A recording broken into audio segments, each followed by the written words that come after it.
You spend the entire night tossing and turning in bed, your mind racing with worries, fears, and regrets from the day that passed. When you finally fall asleep, you wake up without energy, carrying the emotional weight of everything you did not resolve. But Buddha taught that there is a sacred moment in your day that most people completely waste. The last few minutes before sleep are the most powerful bridge between your consciousness and the universe. In that state between waking and dreaming, your mind is receptive in a way it will never be during the day. It is in that moment that you can plant seeds of transformation that will germinate while you rest. There are 7 specific requests that Buddhist monks make to the universe in that sacred moment. And when you learn to make them the right way, something extraordinary happens. You not only sleep in deep peace, but you wake up blessed, protected, with mental clarity, and aligned with the flow of life. This video will reveal each of these 7 sacred requests. And as you listen, prepare yourself to sleep, because we are going to practice together this ancient technique that will transform your nights and your mornings forever. Subscribe to the channel, leave your like, and comment from what part of the world you are watching. Get comfortable and relax. Let us begin. Have you ever wondered why the moments before sleep are considered so powerful across spiritual traditions? Ancient wisdom suggests that the transition between wakefulness and sleep represents a unique opportunity to plant seeds of intention in the fertile soil of consciousness. This practice has deep historical roots, particularly in Buddhist traditions dating back over 2,500 years. The historical Buddha, Siddhartha Gautama, who lived in northern India between the 6th and 4th centuries BCE, developed profound insights about the connection between our mental state and the reality we experience. Though many modern practices attribute specific asking the universe techniques directly to Buddha, historical accuracy requires some nuance. The Buddha's original teachings were primarily focused on liberation from suffering through understanding the nature of mind rather than manifesting specific material outcomes. In the ancient Pali Canon, which contains the earliest recorded teachings of the Buddha, we find numerous references to the importance of mindful awareness before sleep. The Buddha often instructed his disciples to practice mindfulness as they prepared for rest, recognizing that the quality of consciousness during this transition would deeply influence both their sleep quality and mental state upon waking. One particularly relevant teaching appears in the Anguttara Nikaya, where Buddha explains that the last thoughts before sleep will condition the first thoughts upon waking. This principle forms the foundation for what later evolved into more elaborate practices of intentional requests before sleeping. Buddha understood that the mind continues its processes during sleep, and that pre-sleep intentions create powerful imprints that shape our subsequent experiences. The specific practice of making 7 requests to the universe before sleep represents a contemporary adaptation of these ancient principles. While the exact formulation of 7 things to ask the universe isn't found in the earliest Buddhist texts, the underlying concept aligns perfectly with Buddha's teachings on the power of intention, mindfulness, and the continuity of consciousness across different states of awareness. Throughout Buddhist history, various schools developed their own sleep-related practices. In Tibetan Buddhism, for example, dream yoga evolved as a sophisticated system for maintaining awareness during sleep and using the dream state as a platform for spiritual development. These practices recognize the special potency of the liminal state between wakefulness and sleep for transformation of consciousness. The concept of making specific requests to the universe also connects to Buddhist understandings of interdependence. Buddha taught that nothing exists in isolation. All phenomena arise in dependence upon causes and conditions. When we make conscious requests before sleep, we are essentially setting in motion causes that will influence future conditions. This isn't magical thinking, but rather working skillfully with the causal nature of reality as Buddha understood it. As Buddhism spread across Asia and eventually to the West, these teachings underwent various adaptations to suit different cultural contexts. The contemporary practice of making 7 specific requests before sleep represents a modern formulation that makes these ancient principles accessible to today's practitioners.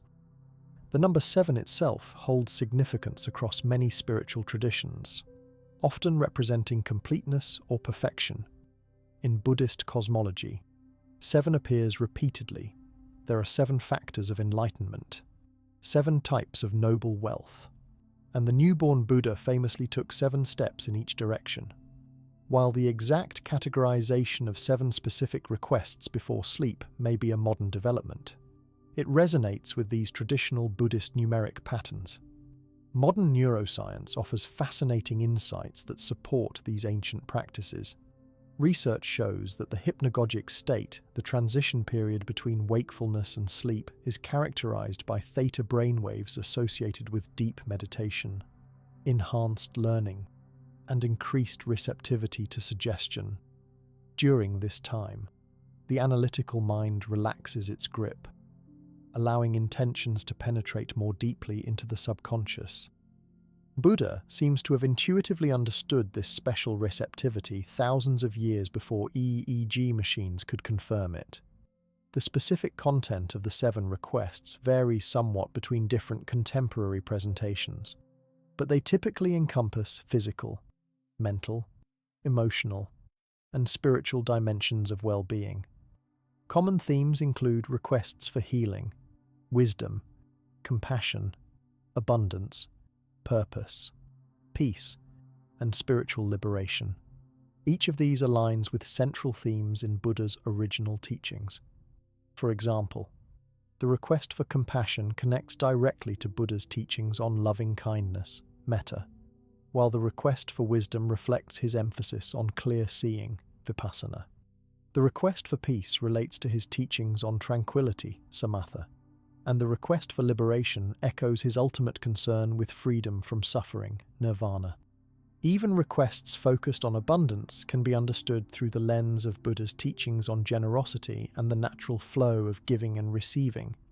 What makes this practice particularly powerful is its integration of intention, attention, and relaxation.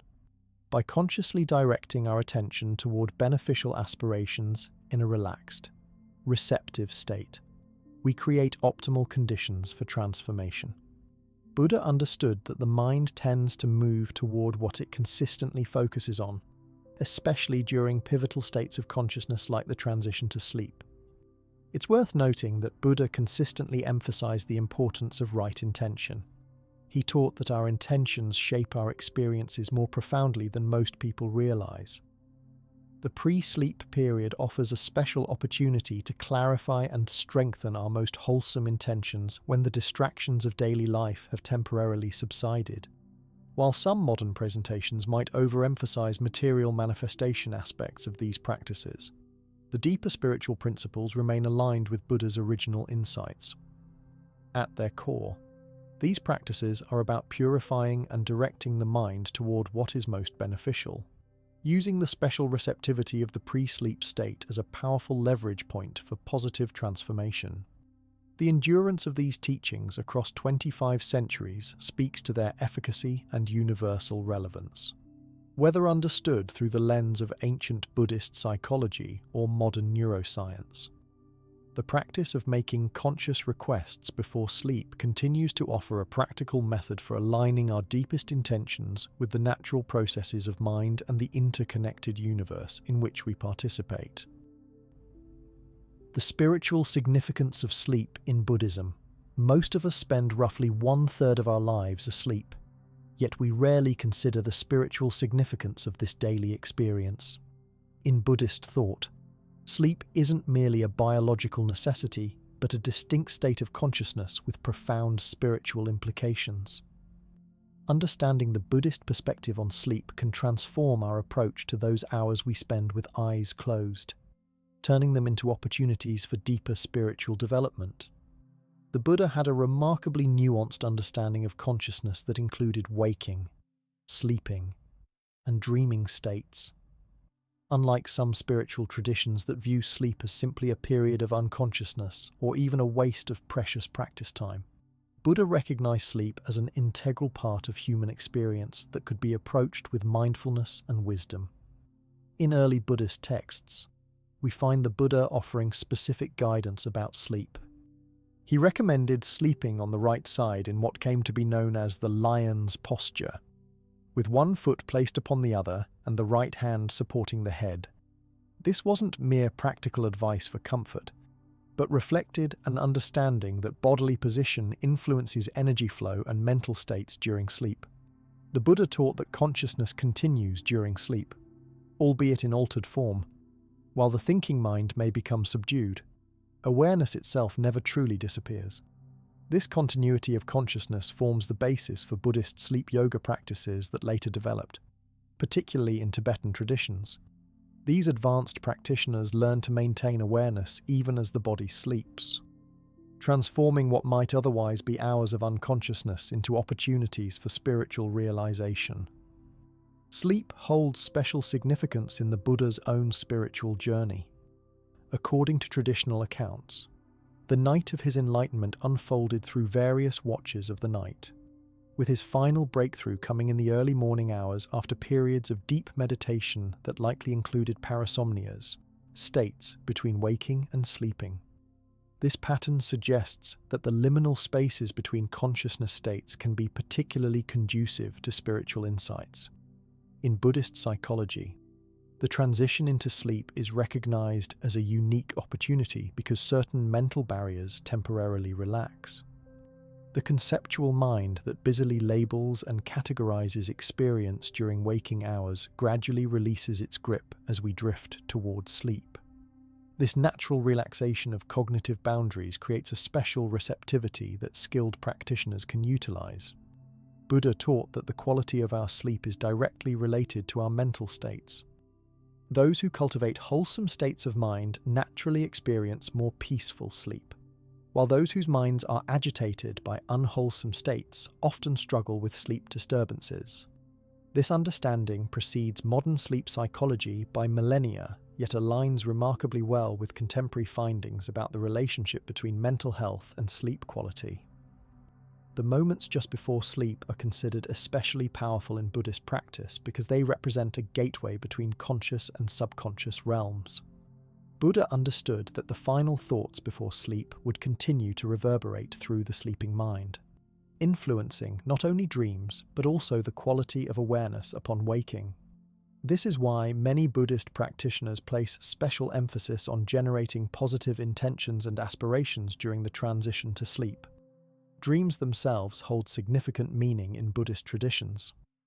The Buddha occasionally referenced dreams in his teachings, including his own pre-enlightenment dreams and those of his disciples. Rather than dismissing dreams as mere fantasy, Buddhism recognizes them as another arena of mental experience that can provide insights when approached with awareness. Some advanced practitioners develop the ability to recognize their dreaming while still in the dream state, a practice now known as lucid dreaming, but described in Buddhist texts dating back many centuries. Sleep is also directly connected to Buddhist ethical teachings. The fifth precept, which counsels against intoxication, is partly concerned with maintaining clear awareness rather than falling into states of dullness or confusion. Quality sleep supports clear awareness, while sleep deprivation produces many of the same cognitive impairments as intoxication. Buddha recognized that ethical conduct, mental clarity, and proper rest form an interconnected system of well-being. From a Buddhist perspective, sleep and wakefulness exist on a continuum rather than as binary opposites. Between full alertness and deep sleep lie numerous intermediate states of consciousness that skilled practitioners learn to navigate with increasing precision. These hypnagogic and hypnopompic states, the transitions into and out of sleep, are particularly valued as opportunities for spiritual practice because they offer unique access to subtler dimensions of mind. Modern sleep science has identified several distinct sleep stages characterized by different brainwave patterns, eye movements, and physiological markers. Interestingly, traditional Buddhist texts describe sleep in ways that correspond roughly to these modern classifications. suggesting that ancient meditators gained significant insights into sleep architecture through direct observation of consciousness. Buddhist monastics traditionally regulate their sleep with great care. The Buddha advised moderate sleep, typically allowing for 6 hours nightly for his monastic disciples. Too much sleep was seen as indulgence that dulls the mind, while too little undermines health and mental clarity. This middle-way approach to sleep reflects Buddhism's broader emphasis on balance rather than extremes. For serious practitioners, even the position of the body during sleep holds spiritual significance. Beyond the lion's posture mentioned earlier, some traditions recommend sleeping with the head pointing toward the east or north to align with subtle energy currents. The left side sleeping position is generally avoided as it's believed to activate more passive energy channels associated with dullness. Though modern medical advice for pregnant women and those with certain health conditions may take precedence over these traditional guidelines. In essence, Buddhist teachings invite us to bring the same quality of mindful awareness to sleep that we cultivate during waking hours. Rather than treating sleep as an unconscious void in our practice, we can approach it as another realm for spiritual development. The requests we make to the universe before sleeping, when done with proper understanding, represent a skillful means of working with this powerful transitional state of consciousness. By approaching sleep as a spiritual opportunity rather than merely a physical necessity, we transform approximately 25 years of the average human lifespan from unconscious oblivion into a potential pathway for growth and awakening. This perspective doesn't require dramatic changes to our sleep habits, but rather a shift in awareness about the significance of what happens as we close our eyes each night. This Buddhist perspective on sleep creates a perfect foundation for understanding why the moments before drifting into unconsciousness are so powerful for transformation. Now let's explore the specific requests Buddha suggested we make to the universe during this special transition period, beginning with the first essential request. The practice of asking for inner peace and mental serenity before sleep represents one of the most powerful applications of Buddha's insights about consciousness. When we make this first request to the universe, we're essentially aligning our minds with their natural state of tranquility that often gets obscured by the day's activities. Think of it as removing layers of dust that have accumulated on a perfectly clear mirror throughout your day. Buddha taught that our minds are naturally peaceful. This isn't just a poetic notion, but a practical observation about consciousness itself. When we stop adding agitation through worry, planning, rumination, and other mental activities, the mind naturally settles into a state of calm clarity. The pre-sleep period offers a perfect opportunity to reconnect with this innate serenity because the body is already beginning to relax, and many external stimuli have been reduced. Making this request isn't about begging some external force for peace, but rather about setting a clear intention that activates our innate capacity for tranquility. The words themselves can be simple. I ask the universe for deep inner peace and complete mental serenity. What matters most is the feeling behind the words, a genuine yearning for the mind to rest in its natural state of calm awareness. Many practitioners find it helpful to combine this verbal request with conscious breathing. Try taking 3 deep, slow breaths after making your request, imagining that each exhale releases tension and each inhale draws in peaceful energy. This simple addition activates the parasympathetic nervous system, our body's natural relaxation response, making the request for peace not just a mental exercise but a full mind-body experience. When we make this request consistently over time, we create what neuroscientists call a neural groove, a habitual pattern in the brain that becomes easier to access with repetition. After weeks or months of practice, you may notice that simply beginning the request triggers an immediate sense of peace. As your brain has learned to associate these words with the state of tranquility, Buddha noted that peace of mind isn't merely a pleasant experience, but the foundation for all other positive mental states. Without basic mental stability and calmness, other qualities like compassion, wisdom, and joy cannot fully develop. This is why the request for peace comes first in the sequence. It creates the necessary conditions for all other aspects of well-being to flourish. The effects of this practice often extend far beyond the night's sleep. Many practitioners report waking with a noticeable sense of centeredness that wasn't present before establishing this routine. This morning clarity isn't coincidental, but a direct result of the mind processing and integrating the peace request throughout the sleep cycles. During sleep, particularly in the deep non-REM phases, the brain consolidates the day's experiences and reinforces neural patterns that were activated before sleep. By deliberately activating peaceful mental states before sleeping, we're essentially instructing the brain to strengthen these particular neural networks. The science of neuroplasticity confirms what Buddha intuitively understood. The brain physically reshapes itself around the mental states we repeatedly cultivate. This practice works on emotional patterns as well. Many of us carry habitual anxiety or stress responses that have become our default settings through years of unconscious reinforcement. The peace request begins to interrupt these patterns, gradually replacing them with a new baseline of calm. Over time, practitioners often notice they respond to challenging situations with greater equanimity, not because they're suppressing reactions, but because their default state has shifted toward peace. Dreams, too, are influenced by this practice. While we can't directly control our dreams, the mental seed of peace planted before sleep often manifests as more peaceful dream scenarios. Many long-term practitioners report a decrease in anxiety dreams and an increase in dreams characterized by beautiful, harmonious imagery. This isn't surprising when we understand that dreams partly reflect our mental preoccupations and emotional patterns. One of the most valuable aspects of this practice is its accessibility. Unlike some spiritual techniques that require specific postures, extensive time commitments, or physical capabilities, the peace request can be done by anyone in virtually any circumstance. Whether you're in perfect health or dealing with illness, whether you have a dedicated meditation space or are traveling in unfamiliar surroundings, this simple practice remains available.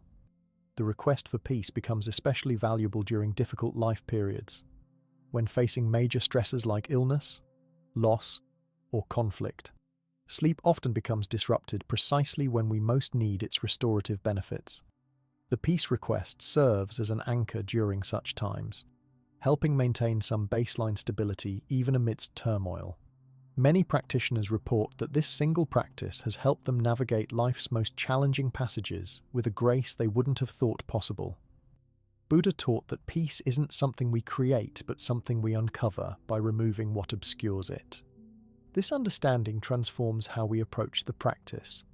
Rather than straining to manufacture a peaceful feeling, we simply allow the agitations of mind to settle, much as muddy water clarifies when left undisturbed.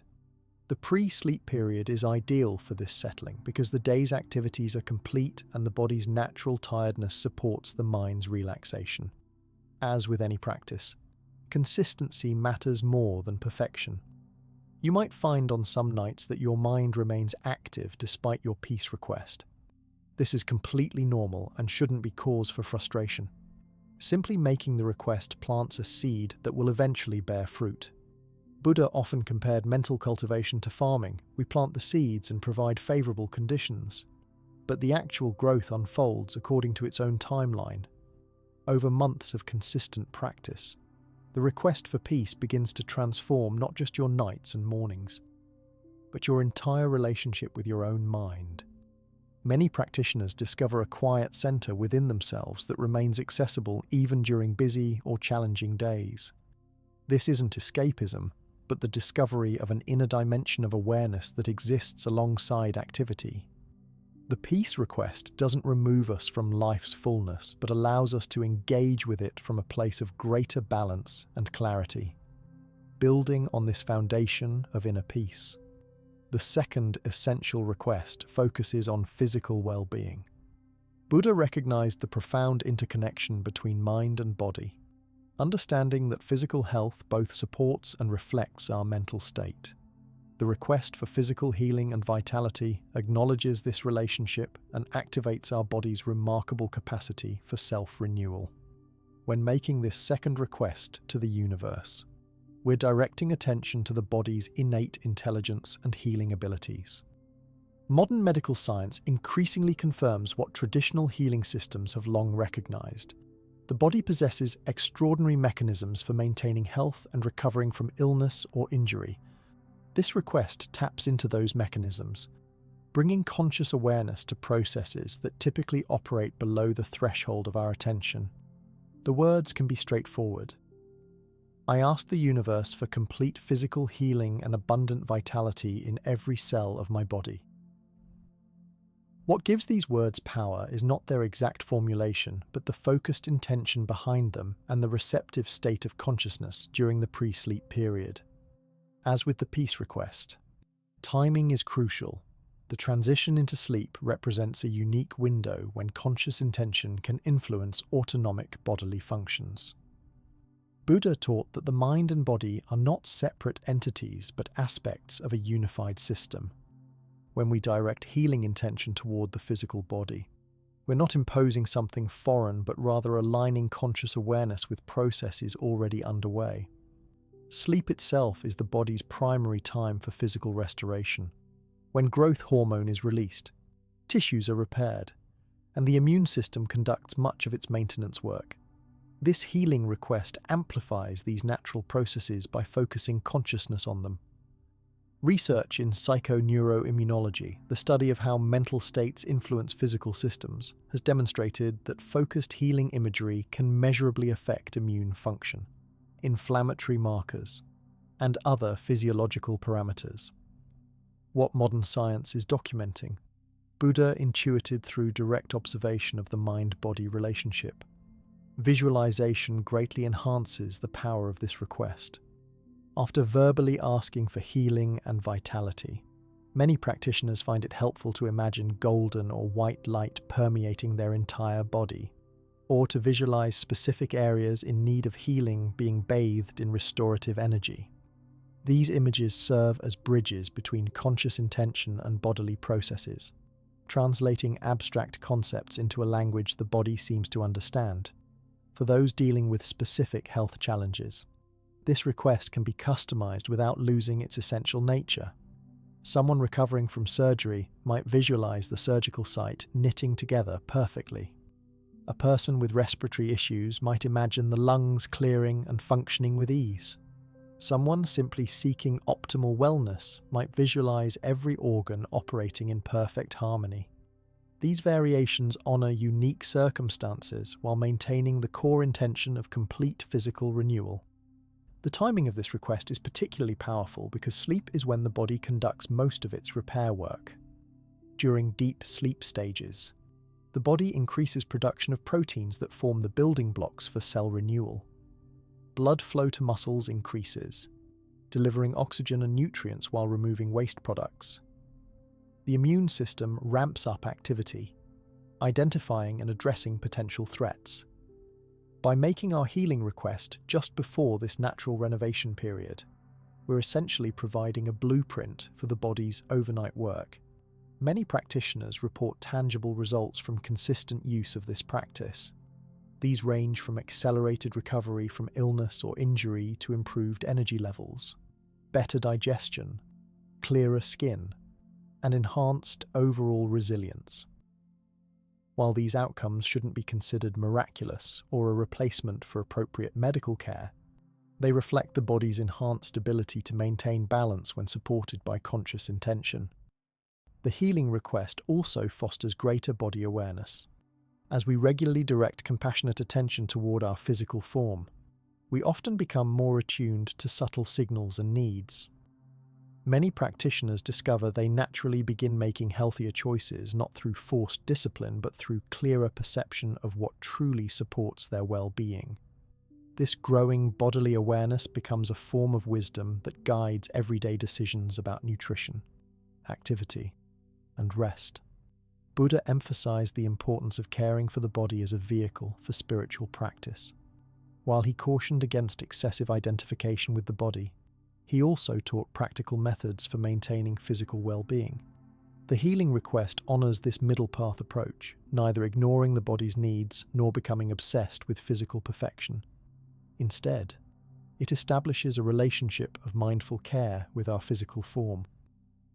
The effects of this practice extend beyond individual benefits. Many practitioners find that as their own vitality increases, they have more energy available to serve others. This reflects Buddha's understanding that personal well-being and compassionate action are not opposed but complementary. By restoring our physical resources through this nightly practice, we become more capable of contributing positively to our communities. For elderly practitioners or those with chronic conditions, this request takes on special significance. Rather than focusing exclusively on cure, which might not always be possible, the emphasis shifts to optimal functioning within current circumstances and graceful adaptation to changing conditions. Many find profound peace in this approach, experiencing improved quality of life even when complete healing isn't the outcome. The healing request also fosters appreciation for the body's extraordinary intelligence. Consider that, without conscious direction, your body continuously performs countless complex operations, circulating blood, digesting food, eliminating toxins, maintaining temperature, and responding to environmental changes. The healing request acknowledges this intelligence and invites its fullest expression, a recognition that often brings a sense of wonder and gratitude. With consistent practice over months and years, many people experience a fundamental shift in their relationship with health. Rather than viewing wellness as the absence of symptoms or something to be achieved through external interventions, they begin to recognize it as the natural state that emerges when mind and body work in harmony. This perspective doesn't reject medical assistance when needed, but places it within a broader context of the body's inherent healing capacity. With this foundation of peace and physical well-being established through the first two requests, we naturally progress to the third essential request before sleep, asking the universe for wisdom and mental clarity. While inner peace creates a stable foundation and physical healing restores our vital energy, it's wisdom that illuminates our path forward and helps us navigate life's complexities with discernment. Buddha placed extraordinary emphasis on wisdom, considering it the ultimate liberating factor in human experience. When we make this third request before sleep, we're tapping into this transformative potential. The request for wisdom isn't about accumulating information or facts, it's about developing a deeper understanding that can see through confusion and recognize the true nature of situations we encounter. The pre-sleep period offers a unique opportunity for this request because the analytical mind begins to relax its grip, allowing deeper insights to emerge from below the surface of ordinary thinking. Many people have experienced how solutions to problems sometimes appear effortlessly upon waking, or how a fresh perspective arrives after a good night's sleep. This third request intentionally activates and directs this natural process of subconscious problem-solving and insight generation. When making this request, simple language works best. I ask the universe for profound wisdom and complete mental clarity in all aspects of my life. As with previous requests, the power lies not in the specific words, but in the sincere intention behind them. You're essentially instructing your deeper mind to work on understanding while you sleep, processing the day's experiences and extracting meaningful patterns and lessons.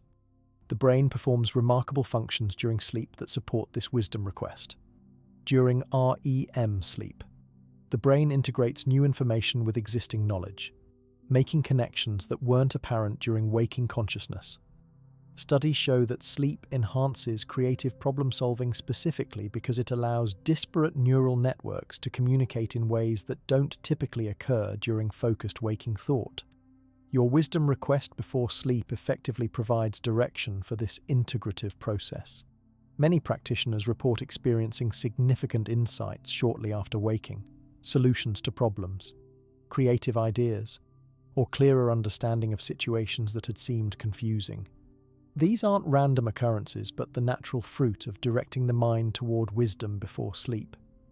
The morning has long been recognized across cultures as a time when the mind is particularly receptive to insights, and this practice maximizes that natural window of opportunity.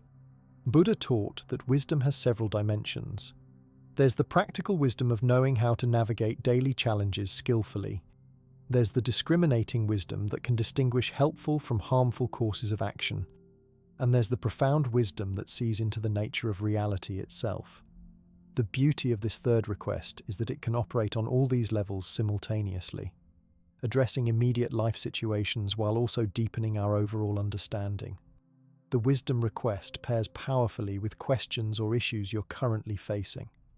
Before making the general request, briefly bring to mind a specific situation where you need greater clarity, perhaps a decision you're struggling with, a relationship challenge, or a creative project. Don't analyze it extensively. Simply hold it in awareness briefly before making your wisdom request. This plants the seed for specific insights while still allowing the deeper mind freedom to work without conscious interference. Regular practice of this third request gradually develops what Buddha called clear seeing, the ability to perceive situations without the distortion of habitual reactions, biases, or conceptual overlays. Many practitioners find that over months of consistent practice, they become less entangled in unproductive thought patterns and more able to discern what truly matters in any given situation.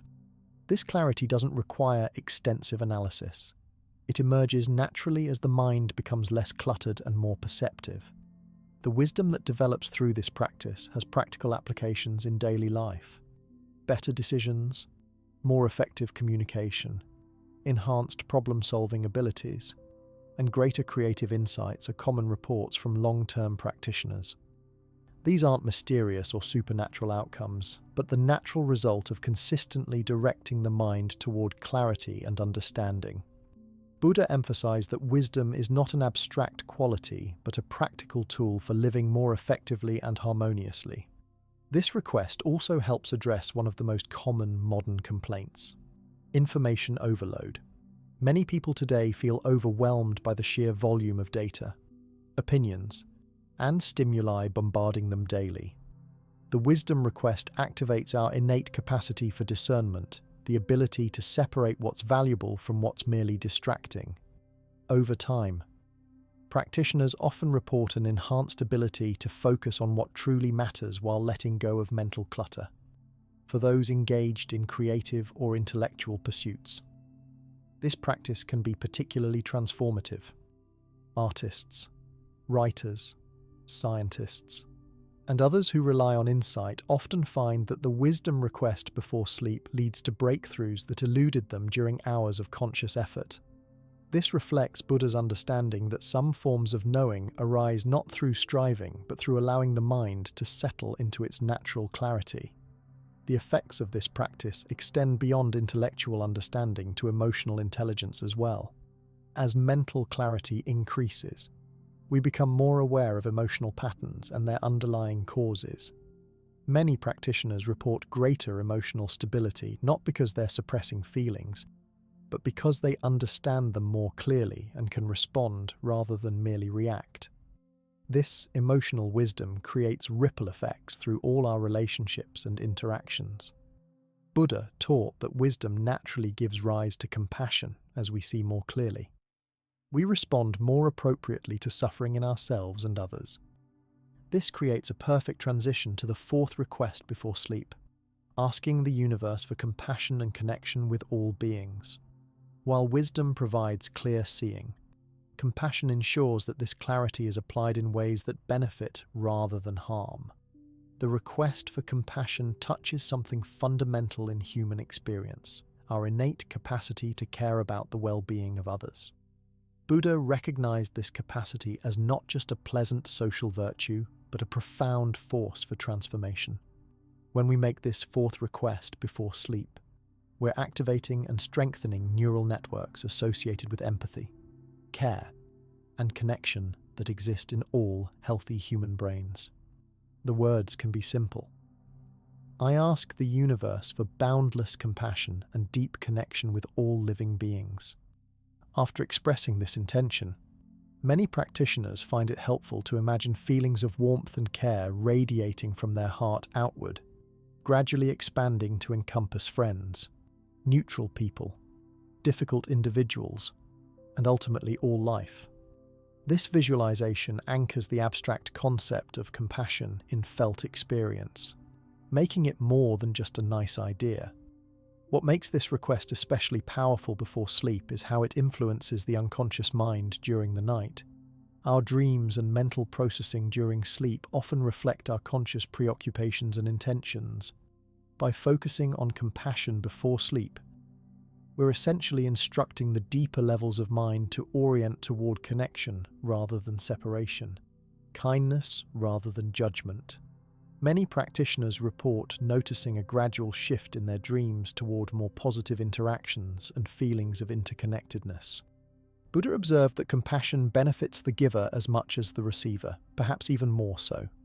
Modern research confirms this insight, showing that compassionate states are associated with improved vagal tone, reduced inflammatory markers, and activation of reward centers in the brain. By making this request regularly, we're not just cultivating a nice quality, but actually promoting our own physiological and psychological well-being. One of the most remarkable effects of this practice is how it gradually dissolves the sense of isolation that plagues many people in modern society. As we consistently focus on connection before sleep, we begin to recognize our fundamental interconnectedness with others at an experiential level, not just as an abstract concept. Many practitioners report feeling a genuine sense of belonging to the human family and the larger web of life that wasn't accessible to them before establishing this practice. The compassion request works directly with the heart center, which across many traditions is recognized as a seat of emotional intelligence and connection.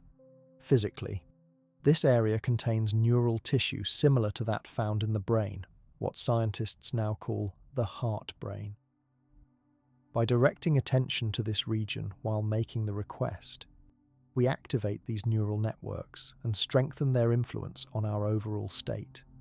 Many practitioners report a warm or expansive sensation in the chest that serves as a somatic anchor for compassionate awareness.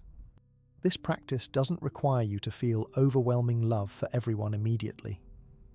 Buddha taught a gradual approach to compassion cultivation, beginning with those easy to care about and slowly expanding to include more challenging relationships.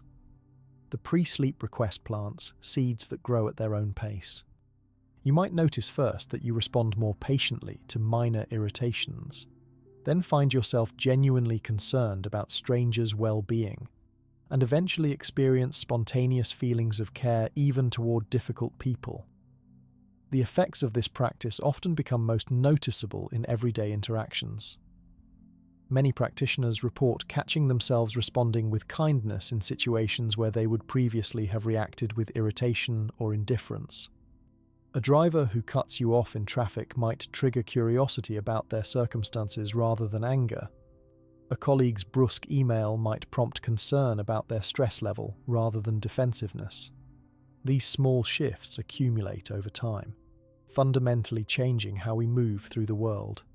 For those in helping professions or caregiver roles, this practice serves another vital function: preventing burnout.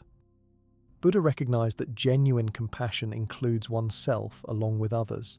It's not martyrdom or self-sacrifice. By connecting with the unlimited nature of compassion before sleep, practitioners often discover a refreshed capacity to care that doesn't deplete their resources. Many report waking with renewed energy for their service roles rather than the exhaustion that can come from empathy without proper boundaries. The request for compassion gradually transforms our fundamental orientation toward others from one of separation, competition, or indifference to one of genuine care. This doesn't mean becoming unrealistically positive or denying real conflicts of interest. Rather, it expands our capacity to hold others' humanity in awareness even amid disagreement or difficulty. Buddha taught that this perspective is both more accurate and more conducive to well-being than the illusion of separate self-interest. Like the other requests, This one works best with consistent practice over time. You're essentially retraining neural pathways that may have been oriented towards self-protection or indifference for many years. The pre-sleep period provides an ideal opportunity for this retraining because the brain is entering a state of high neuroplasticity, the ability to form new connections and patterns. Each night's practice lays down another layer of these compassionate neural pathways, gradually making care and connection your brain's default orientation. This deepening capacity for compassion creates fertile ground for the fifth request before sleep, asking the universe for prosperity and conscious abundance. While some might question the place of prosperity in a spiritual practice, Buddha recognized that material well-being and spiritual development aren't inherently opposed. In fact, when approached with the right understanding, prosperity becomes another dimension of a balanced, beneficial life. The Buddhist perspective on prosperity extends far beyond mere accumulation of wealth. When we make this fifth request before sleep, we're not simply asking for money or possessions, but for a comprehensive experience of abundance that includes material sufficiency alongside rich relationships, good health, meaningful work, and the time and energy to enjoy these blessings. This holistic understanding transforms prosperity from a potentially selfish pursuit into an expression of life's natural generosity. When making this request, you might say something like, "I ask the universe for true prosperity and conscious abundance in all dimensions of my life." Many practitioners find it effective to then visualize abundance flowing freely into their lives, not just as currency, but as opportunities, supportive relationships, creative ideas, and all forms of nourishment. This visualization helps shift the mind from scarcity thinking to recognition of the abundance that's always available. Buddha taught the principle of dependent origination, the understanding that all things arise through causes and conditions. Prosperity follows this same law. Rather than being random or magical, abundance manifests when the appropriate conditions are established, including both practical actions and mental states. The pre-sleep request works directly with the mental component, removing subconscious blocks to receiving while aligning our awareness with opportunities we might otherwise miss. Many of us carry deeply ingrained beliefs about money and material resources that operate below the level of conscious awareness. Some common limiting beliefs include, "There's never enough," "I don't deserve abundance," or "spiritual people shouldn't care about money." The fifth request begins to dissolve these subconscious patterns during sleep, when the defenses that maintain them naturally relax. Over time, practitioners often notice significant shifts in their relationship with material resources, less anxiety, greater trust, and more balanced attitudes toward both giving and receiving. This practice works particularly well because sleep is when the brain consolidates new learning and reconfigures neural networks. Each night's prosperity request essentially instructs the deeper mind to update its operating assumptions about abundance, rather than requiring conscious analysis of every limiting belief. This approach allows transformation to occur organically through the brain's natural overnight processing. Buddha emphasized that true prosperity always includes generosity. This isn't just a moral teaching, but a practical observation about how abundance functions. Like water in a flowing stream rather than a stagnant pond, prosperity flourishes through movement, receiving freely and giving freely. Many practitioners find that as they make the fifth request consistently, their impulse toward generosity naturally increases. This creates a virtuous cycle where giving and receiving reinforce each other rather than competing. The effects of this practice often appear in unexpected ways. While some practitioners do experience direct financial improvements, many report subtler shifts that ultimately prove more valuable: reduced worry about resources, increased recognition of opportunities, improved decision-making around money, and greater satisfaction with what they already have. These changes reflect Buddha's teaching that prosperity begins with our relationship to what is present rather than with acquiring more.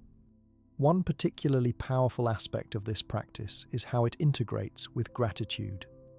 Many practitioners find it beneficial to begin the prosperity request by acknowledging the abundance already present in their lives. This isn't just a nice sentiment, but a practical technique that attunes the mind to recognize prosperity rather than overlooking it. Buddha taught that what we focus on tends to grow in our experience. By focusing on existing abundance before sleep, we create conditions for recognizing and receiving more upon waking. Modern neuroscience offers interesting insights into why this works. The brain's reticular activating system filters incoming information based on what we've primed it to notice. When we make the prosperity request consistently, we're essentially programming this filtering system to highlight opportunities, resources, and positive possibilities that might otherwise go unnoticed amid the stream of daily experience. Many practitioners report suddenly seeing beneficial options that were technically always available but hadn't registered in their awareness before. For those concerned about materialism, it's important to understand that this request isn't about accumulating beyond need or fostering attachment to possessions. Buddha taught the middle way between deprivation and indulgence. The prosperity request aligns with this balanced approach, neither rejecting material well-being nor becoming obsessed with it. The conscious part of conscious abundance means remaining aware of the true purpose of prosperity, to support well-being and benefit for oneself and others. Over time, many practitioners notice their definition of prosperity evolving to become more sophisticated and holistic. What begins as a focus primarily on financial concerns gradually expands to encompass prosperity of time, energy, creativity, joy, and meaningful connection. This evolution reflects Buddha's teaching that true wealth encompasses multiple dimensions of human experience, with material resources serving as just one component of a truly abundant life. The practice works equally well for those facing financial challenges and those already experiencing material comfort. For those struggling economically, it helps dissolve the anxiety that often accompanies financial pressure, allowing clearer thinking and recognition of new possibilities. For those with material security, it deepens appreciation while redirecting focus toward the non-material dimensions of prosperity that truly satisfy the heart. Like all these pre-sleep requests, consistency matters more than intensity. A simple, sincere request made regularly will produce more lasting change than elaborate but occasional practice. Many find that keeping a small journal by the bed helps track the subtle ways prosperity begins manifesting, not just financial windfalls but moments of unexpected support, opportunities that arrive at just the right time, or resources that stretch further than anticipated. With our minds now open to prosperity in all its forms, we naturally progress to the sixth request, asking the universe for purpose and alignment with Dharma. While prosperity provides the resources for a fulfilling life, purpose provides the direction that makes those resources meaningful. Buddha used the Sanskrit term dharma in multiple ways, one meaning being the unique purpose or right path for each individual. This sixth request connects us with this personal dharma, our authentic contribution to the world. The transition to sleep offers a special opportunity to clarify purpose because it's when the ego's usual preoccupations begin to subside. During waking hours, our sense of purpose is often clouded by social expectations, practical concerns, and habitual thinking.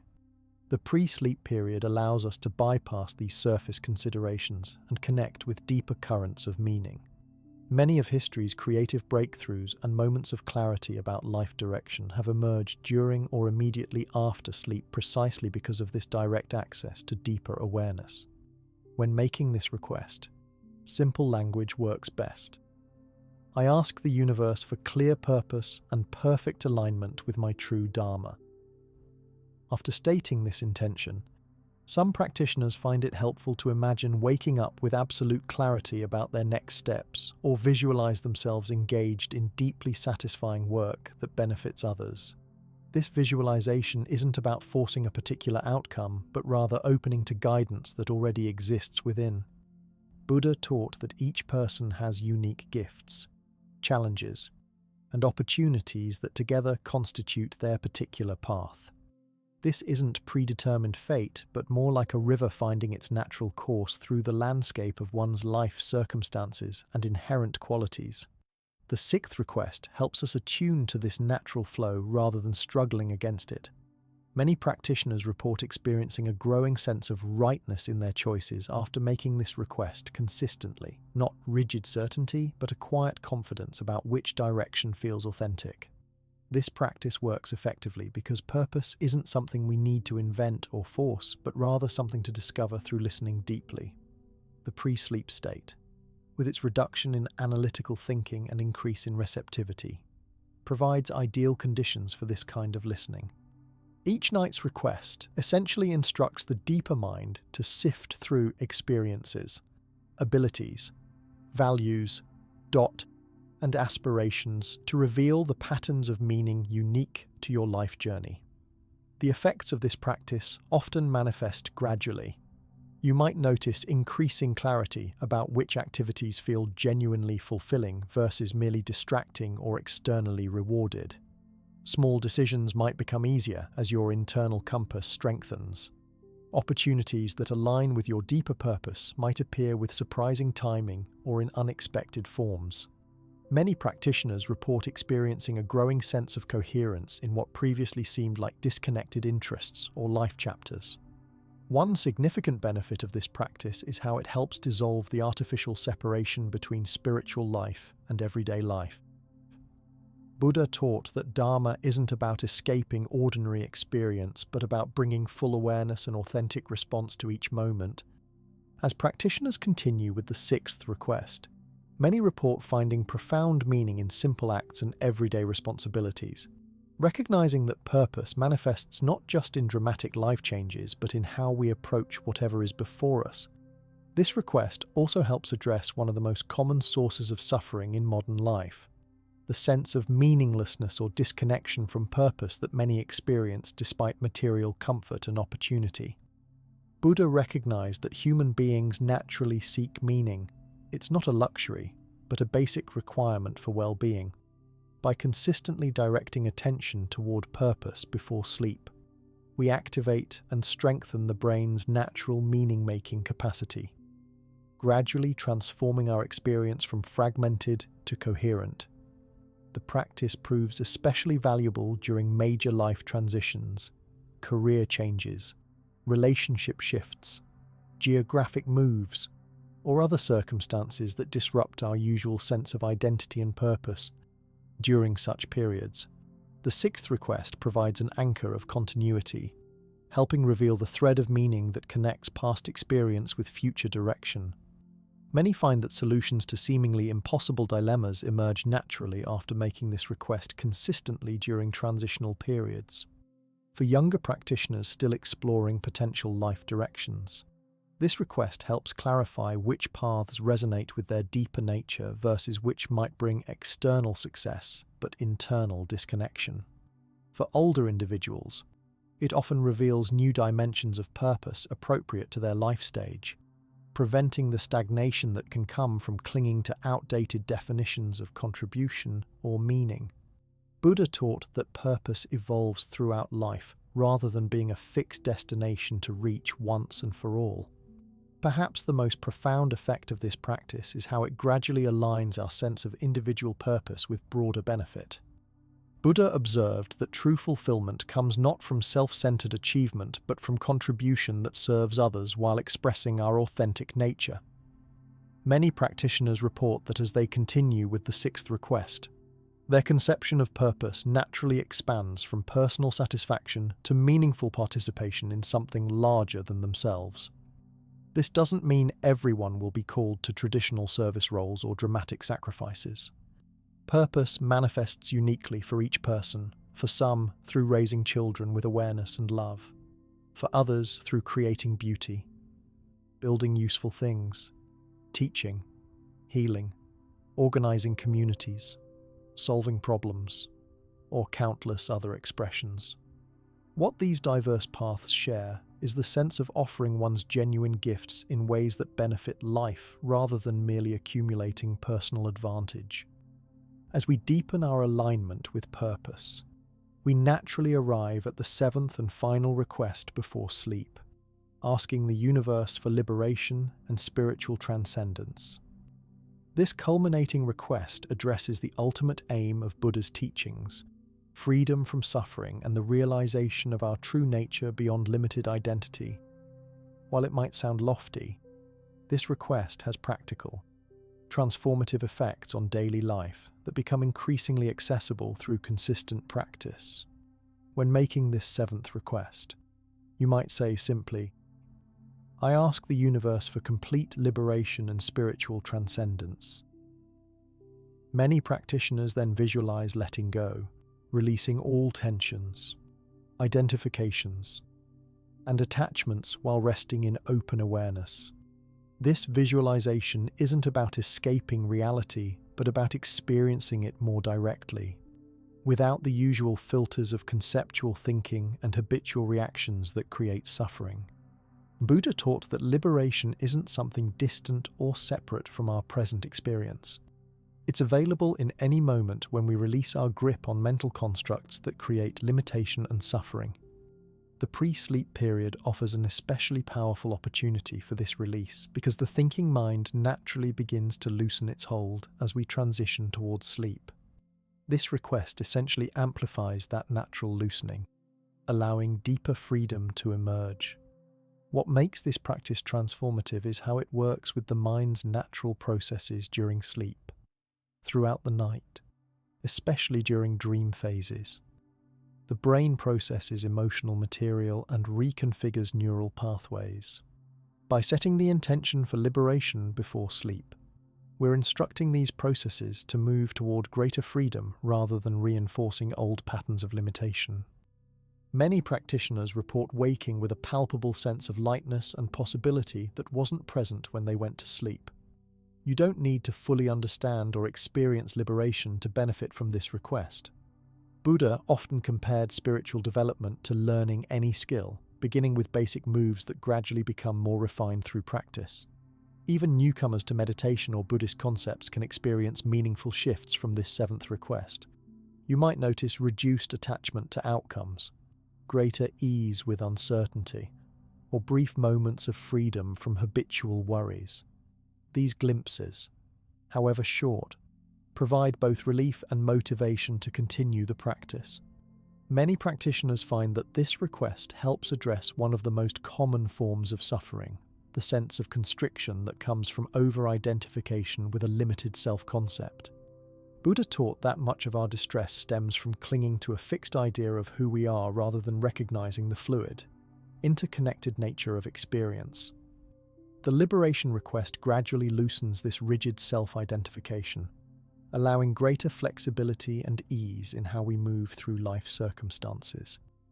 This practice works particularly well at night because sleep naturally involves letting go of conscious control, something many of us find challenging during waking hours.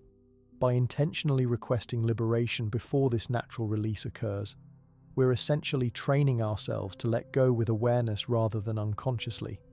This carries over into waking life as an increased capacity to release tension, rigid thinking, and unproductive emotional states when they arise during the day. The effects of this practice often appear first in dreams. Many long-term practitioners report dreams becoming more spacious, less confined by ordinary limitations of time and space, and characterized by greater awareness. Some experience lucid dreaming, becoming conscious within the dream state, which Buddhist traditions have long recognized as a powerful opportunity for spiritual development. These dream experiences aren't just interesting phenomena, but training grounds for the freedom and flexibility of mind that characterize liberation. Buddha taught that liberation isn't an escape from the world, but a transformed way of being in it. Practitioners often notice this transformation in ordinary activities, washing dishes with complete presence rather than mental distraction, listening to others with genuine openness rather than preparing responses, or meeting challenges with equanimity rather than resistance or avoidance. These shifts reflect liberation manifesting in daily life, not as a dramatic state separate from normal experience. One particularly valuable effect of this practice is how it helps dissolve the sense of struggle that often accompanies spiritual seeking. Many earnest practitioners create suffering through striving for enlightenment as if it were a distant achievement requiring extraordinary effort. Buddha cautioned against this approach, teaching instead that liberation emerges naturally when we stop creating the conditions for bondage. The seventh request helps us release the very striving that can obstruct the freedom we seek. This request also addresses the existential anxiety that many people experience in relation to death and impermanence. Buddha taught that much of our fear comes from identification with temporary forms and experiences as if they constituted a permanent self. As the liberation request gradually loosens this identification, many practitioners report decreased fear of death and greater capacity to embrace the transient nature of all experience.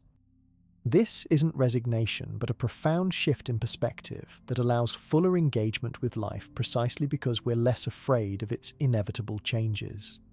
For those concerned that liberation might diminish engagement with worldly responsibilities, Buddha taught the opposite, that true freedom enhances our capacity to respond appropriately to life's demands rather than diminishing it. Many practitioners find that as they continue with the seventh request, they become more effective in practical matters precisely because they're less entangled in the emotional reactivity and cognitive distortions that typically impede clear action. Liberation manifests not as detachment from life, but as wiser, more compassionate participation. The practice of requesting liberation works gradually over time, transforming our relationship with experience layer by layer. Buddha compared it to the ocean, which slopes gradually rather than dropping off suddenly. Each night's practice may produce subtle shifts that accumulate into significant transformation over months and years. The key is consistency without expectation, making the request sincerely while releasing attachment to particular experiences or outcomes. This seventh request integrates and enhances all the previous ones. The peace of the first request becomes more stable when it's not dependent on particular conditions. The healing of the second deepens to include the roots of suffering, not just its symptoms. The wisdom of the third expands beyond conceptual understanding to direct perception. The compassion of the fourth becomes unconditional rather than selective. The prosperity of the fifth includes inner wealth that can't be lost. And the purpose of the sixth emerges from our essential nature rather than constructed identity. The practice of these 7 requests before sleep creates a powerful foundation for transformation, working with the brain's natural processes during the night to reshape our experience. But what exactly happens in the brain during sleep that makes these pre-sleep requests so effective? Modern neuroscience offers fascinating insights into why Buddha's ancient wisdom about the power of sleep consciousness aligns perfectly with what we now know about the sleeping brain. Sleep researchers have identified distinct brainwave patterns that characterize different stages of consciousness. During normal waking activity, the brain typically operates at beta frequencies, 13 to 30 cycles per second. As we begin to relax in preparation for sleep, these waves slow to alpha range, 8 to 13 cycles per second. This alpha state represents a unique window of heightened suggestibility when the conscious and subconscious minds are both accessible. It's during this alpha state, the drowsy period between full wakefulness and sleep, that our 7 requests prove most powerful. The critical, analytical faculties of the conscious mind begin to relax while the receptive subconscious becomes more accessible. Neuroscientists describe this as increased communication between the default mode network associated with internal awareness and other brain regions that normally don't interact as directly during focused waking consciousness. As sleep deepens, brainwaves slow further to theta range, 4 to 7 cycles per second, and eventually to delta, 1 to 4 cycles per second during deep sleep. Throughout these cycles, the brain performs crucial functions that process our pre-sleep requests. During slow-wave sleep, the brain consolidates memories and learning, literally strengthening neural pathways associated with experiences deemed important. Our requests essentially flag certain mental patterns as priorities for this consolidation process. Perhaps most remarkably, recent research has revealed that the sleeping brain continues to process information and solve problems, often more effectively than the waking mind for certain types of challenges. Studies show that people given problems to solve before sleep often wake with solutions that eluded them during conscious effort. This confirms what Buddha intuitively understood, that the sleeping mind possesses intelligence and processing capabilities that complement our waking awareness. During REM, rapid eye movement, sleep, when most dreaming occurs, the brain becomes almost as active as when awake, but with a crucial difference: the dorsolateral prefrontal cortex, responsible for logical thinking and self-censorship, reduces its activity. This creates conditions where creative connections and intuitive insights can emerge without the limitations of our usual thinking patterns. The requests we make before sleep essentially provide direction for this unfettered processing. The brain's extraordinary neuroplasticity, its ability to form new neural connections and reorganize existing ones, reaches peak levels during sleep. Research shows that sleep deprivation significantly impairs this plasticity, while quality sleep enhances it. This explains why consistent practice of the 7 requests gradually transforms our baseline experience.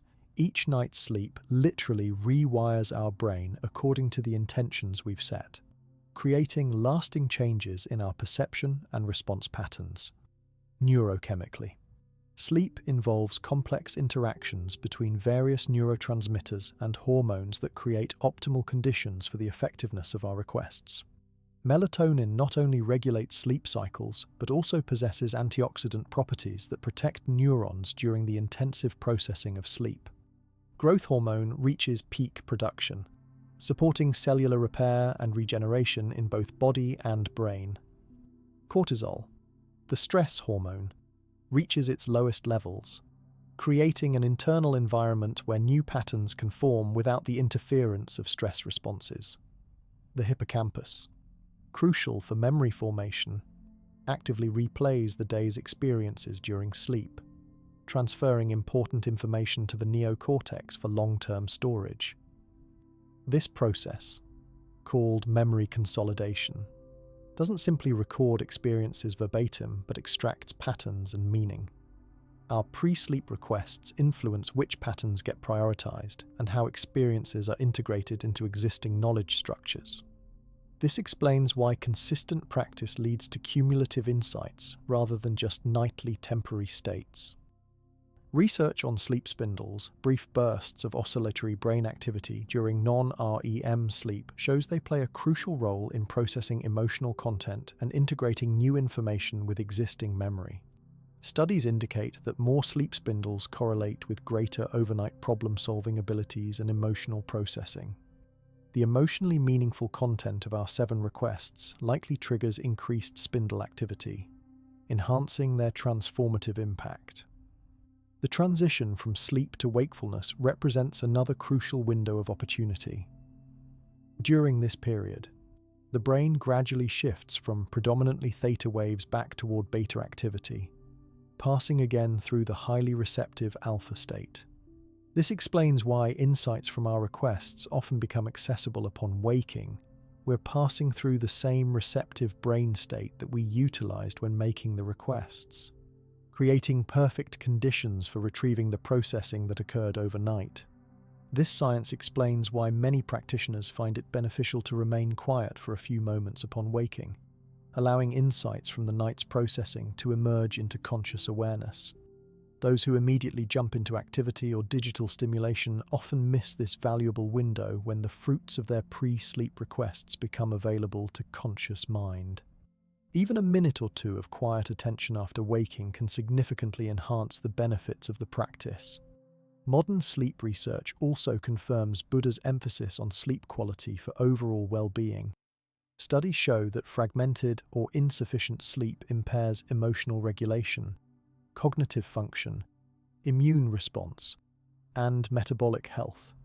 This validates the integrated approach of the 7 requests, which not only utilize sleep for specific transformations, but generally improve sleep quality through the calming effect of the practice itself. Many practitioners report falling asleep more easily and experiencing deeper, more restful sleep after establishing this nightly routine. For those who experience sleep difficulties, the structured nature of the 7 requests can itself serve as a sleep-promoting ritual. The predictable sequence signals the brain to begin relaxing, while the content of the requests, especially the first request for peace, directly counters the rumination and worry that commonly disrupt sleep. This creates a virtuous cycle where better sleep enhances the effectiveness of the requests, while the requests themselves contribute to improved sleep. Understanding the science behind sleep's transformative potential leads us naturally to consider how we can best prepare ourselves to maximize the effectiveness of these nightly requests. While the 7 requests are powerful in themselves, certain mental preparation techniques can significantly enhance their impact by creating optimal internal conditions. Buddha recognized that the quality of our mental state directly influences the potency of any practice, and this is especially true for work with sleep consciousness. The most fundamental preparation technique is creating a buffer zone between daily activities and sleep. Buddha advised his followers to set aside time for mental purification before rest rather than carrying the day's agitation directly into sleep. In practical terms, this means establishing at least 20 to 30 minutes of transition time where you deliberately shift from outward engagement to inward receptivity. This buffer zone signals to your nervous system that it's safe to relax the vigilance needed for daily functioning. Many practitioners find it helpful to establish a consistent sleep environment that supports this transition. Simple adjustments like dimming lights, reducing screen exposure, and maintaining comfortable temperature create external conditions that mirror the internal shift you're cultivating. The brain responds to these environmental cues by beginning to produce melatonin and reduce cortisol levels, creating the neurochemical profile most conducive to effective practice. The quality of your breathing dramatically affects your mental state and receptivity to the 7 requests. Buddha taught specific breathing techniques that quickly calm the nervous system and center awareness. One particularly effective approach involves simply counting your breaths, inhaling for a count of 4, holding briefly, then exhaling for a count of 6.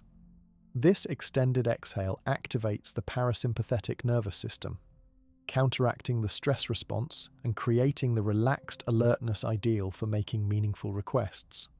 Body position also significantly impacts the effectiveness of pre-sleep practice. While Buddha recommended the lion posture, lying on the right side with the right hand supporting the head for final sleep, many practitioners find lying flat on their back with arms slightly away from the body works best for the request period. This supine position allows energy to flow freely through the body while maintaining enough alertness to complete the practice before drifting into sleep. Experimenting with different positions helps you discover what works best for your unique body and circumstances. Clearing mental clutter before beginning the requests prevents the practice from becoming a battleground with competing thoughts. One effective technique involves a brief brain dump, spending 3 to 5 minutes writing down any lingering concerns, unfinished tasks, or persistent thoughts before beginning your practice. This simple act signals to your brain that these matters are safely recorded and can be addressed tomorrow, freeing your attention for the requests themselves. Many practitioners find that a brief gratitude practice creates ideal conditions for the 7 requests. Buddha taught that an appreciative mind is naturally receptive and open. Spending just a minute or two acknowledging specific things you're grateful for shifts your brain chemistry toward positive emotional states that enhance neuroplasticity, making your mind more receptive to the transformative potential of the requests that follow. The quality of attention you bring to the requests significantly affects their potency. Buddha taught the importance of one-pointed mind, focused attention free from distraction. This doesn't mean straining or forcing concentration, but rather gently collecting your scattered attention and directing it wholly to each request. When your mind inevitably wanders, simply notice this and return to the request without self-criticism. This practice of returning attention itself strengthens the neural pathways that support focused awareness. Visualization dramatically enhances the effectiveness of verbal requests by engaging more brain regions. When making each request, try adding a simple mental image that represents the quality you're invoking, perhaps visualizing warm light for healing, clear space for wisdom, or an open heart for compassion. These images needn't be elaborate or perfectly clear. Even a sense or impression activates the brain's visual processing centers, creating stronger memory encoding and emotional resonance. Many practitioners find that gentle physical touches serve as powerful anchors for the different requests. For instance, lightly placing your hand over your heart during the compassion request or resting your palms on your abdomen during the healing request engages your body's intelligence in the practice. Buddha recognized that consciousness isn't confined to the head, but distributed throughout the body. These tactile anchors integrate physical and mental aspects of the practice, creating more comprehensive engagement. The emotional quality you bring to the requests significantly influences their effectiveness. Buddha taught that practices infused with sincere feeling create stronger imprints than those performed mechanically. Before each request, take a moment to connect with your genuine desire for that quality, peace, healing, wisdom, etc. This emotional resonance activates limbic brain regions that facilitate deeper encoding and processing of the request during sleep cycles. Voice tone, whether speaking aloud or mentally, carries subtle information that your brain processes beyond the literal meaning of words. Buddha was known for his skillful modulation of voice to convey different qualities of awareness. Experiment with making your requests in a tone that embodies the quality you're invoking, perhaps a calm, steady voice for peace or a warm, open tone for compassion. This tonal congruence strengthens the neurological impact of your requests. For those who struggle with mental focus due to anxiety or restlessness, Buddha taught the practice of body scanning as preparation. Before beginning the requests, systematically bring attention to each part of your body, from feet to head, noticing sensations without judgment and allowing tension to release. This practice grounds awareness in present physical experience, interrupting the thought spirals that might otherwise distract from your practice. Finally, Buddha emphasized the importance of intention, clearly understanding why you're engaging in any practice. Taking a moment to remind yourself of your deeper purpose for making these requests, whether for personal healing, spiritual growth, or greater capacity to benefit others, activates motivation centers in the brain that support sustained practice. This clear intention serves as the foundation that gives meaning and direction to the specific requests that follow. These preparation techniques needn't be elaborate or time-consuming. Even a few minutes of intentional preparation creates significantly different conditions than jumping directly from daily activities or digital stimulation into the requests. With consistent practice, this preparation sequence itself becomes a trigger that automatically shifts your brain into a receptive state, making the transition increasingly effortless over time. With these preparation techniques established, the question naturally arises: how can we integrate all 7 requests into a coherent nightly ritual that's both practical and transformative? Buddha emphasized the importance of systematic practice, organizing spiritual techniques into sequences that build upon each other and can be sustainably maintained. A well-designed ritual creates momentum where each element enhances those that follow, culminating in a comprehensive experience that addresses all dimensions of well-being. The most effective nightly ritual establishes clear boundaries between ordinary activities and sacred time. This might begin with simple physical actions that signal transition, perhaps changing into specific clothes, lighting a candle, or sitting in a particular spot. Buddha recognized the power of consistent cues to condition the mind toward specific states of awareness. These boundary markers need not be elaborate, but should be consistent enough to create automatic association with the shift in consciousness you're cultivating. Timing contributes significantly to the ritual's effectiveness. Buddha taught the importance of aligning practice with natural energy rhythms.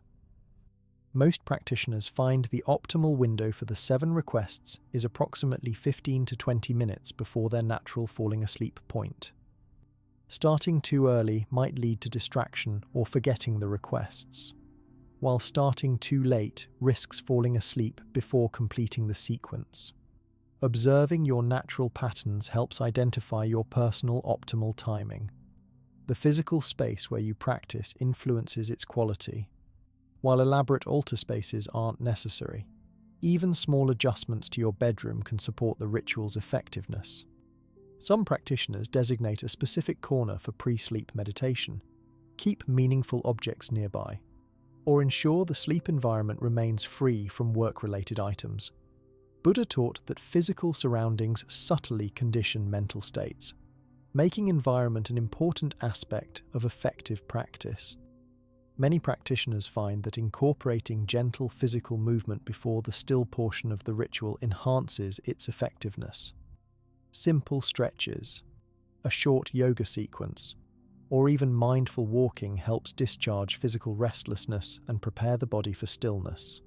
Buddha taught various movement practices recognizing that the body and mind function as an integrated system. This movement component proves especially valuable for those with physically demanding days or those who struggle with immediate stillness. Sound elements can dramatically enhance the ritual's impact. Some practitioners use singing bowls, soft bells, or specific music to mark the beginning of sacred time. Others incorporate mantras or simple chants before the requests. Buddha utilized sound as a powerful tool for shifting consciousness, recognizing that different tones affect the nervous system in specific ways. Even humming or intentional silence creates a sound environment distinct from daily background noise. The sequence of the 7 requests follows a natural progression from foundational to more expansive qualities. Beginning with the peace request establishes the stable base necessary for the others to flourish. The healing request then addresses physical well-being before moving to mental clarity with the wisdom request.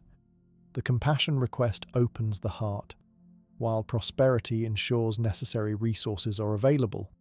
Purpose provides direction before the final liberation request transcends limitation. This sequence wasn't arbitrary, but designed to systematically address the full spectrum of human experience, while maintaining the general sequence. Personalizing the specific wording of each request creates deeper resonance. Buddha taught the importance of adapting practices to individual circumstances rather than rigid adherence to formulas. Your personal version might emphasize aspects particularly relevant to your life situation or use language that carries special meaning for you. This customization activates personal associations that strengthen the request's impact during sleep processing. Many practitioners find that allocating slightly different timeframes to each request enhances the overall ritual. You might spend longer with requests addressing current challenges in your life, while moving more briefly through areas where you're already experiencing fulfillment. Buddha advocated practical adaptation rather than mechanical uniformity in practice. This flexible attention responding to current needs makes the ritual a living practice rather than a rigid formula. Incorporating brief pauses between requests allows each to settle fully before introducing the next. These micro-transitions, perhaps just 2 or 3 breaths long, prevent the ritual from becoming rushed or mechanical. Buddha emphasized the importance of spaciousness in practice, recognizing that conscious awareness needs room to absorb and integrate each element. These pauses often deepen naturally over time as your capacity for presence develops through consistent practice. The conclusion of the ritual deserves special attention. After the 7th request, many practitioners find benefit in a brief period of open awareness, simply resting in receptivity without specific content. This creates space for intuitive insights or guidance that might not fit neatly within the structured requests.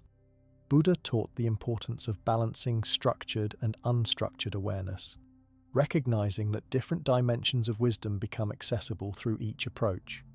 Consistency matters far more than perfection in establishing the ritual. Buddha emphasized steady practice over sporadic intensity. On nights when you're extremely tired or circumstances prevent the full ritual, even an abbreviated version, perhaps just the first and last requests, maintains continuity. This practical approach prevents the discouragement that often comes from all-or-nothing thinking, allowing the practice to become truly sustainable over months and years. Documenting your experience creates valuable feedback that helps refine the ritual over time. Keeping a simple journal near your bed to record insights, dreams, or shifts you notice upon waking provides concrete evidence of the practice's effects. Buddha encouraged empirical observation of results rather than blind faith. This documentation often reveals patterns and connections that might otherwise go unnoticed, providing motivation to continue and guidance for personalization. Finally, approaching the ritual with an attitude of exploration rather than rigid expectation creates the conditions for genuine discovery. Buddha taught the importance of investigating experience directly rather than becoming attached to preconceived ideas about how practice should unfold. This open, curious approach allows your nightly ritual to remain fresh and alive rather than becoming another mechanical routine to complete before sleep. This exploratory approach to your nightly ritual will inevitably reveal challenges along the path. Even the most dedicated practitioners encounter obstacles when establishing any new practice, and the 7 requests before sleep are no exception. Buddha recognized this reality and taught extensively about working skillfully with obstacles rather than becoming discouraged by them. Understanding the most common challenges in advance helps you navigate them effectively when they arise, transforming potential roadblocks into opportunities for deeper practice. The most frequently reported obstacle is simply falling asleep before completing all 7 requests. After a long day, the relaxed state induced by beginning the practice often triggers sleep onset more quickly than anticipated. Buddha taught pragmatic adaptability rather than rigid perfectionism in such situations.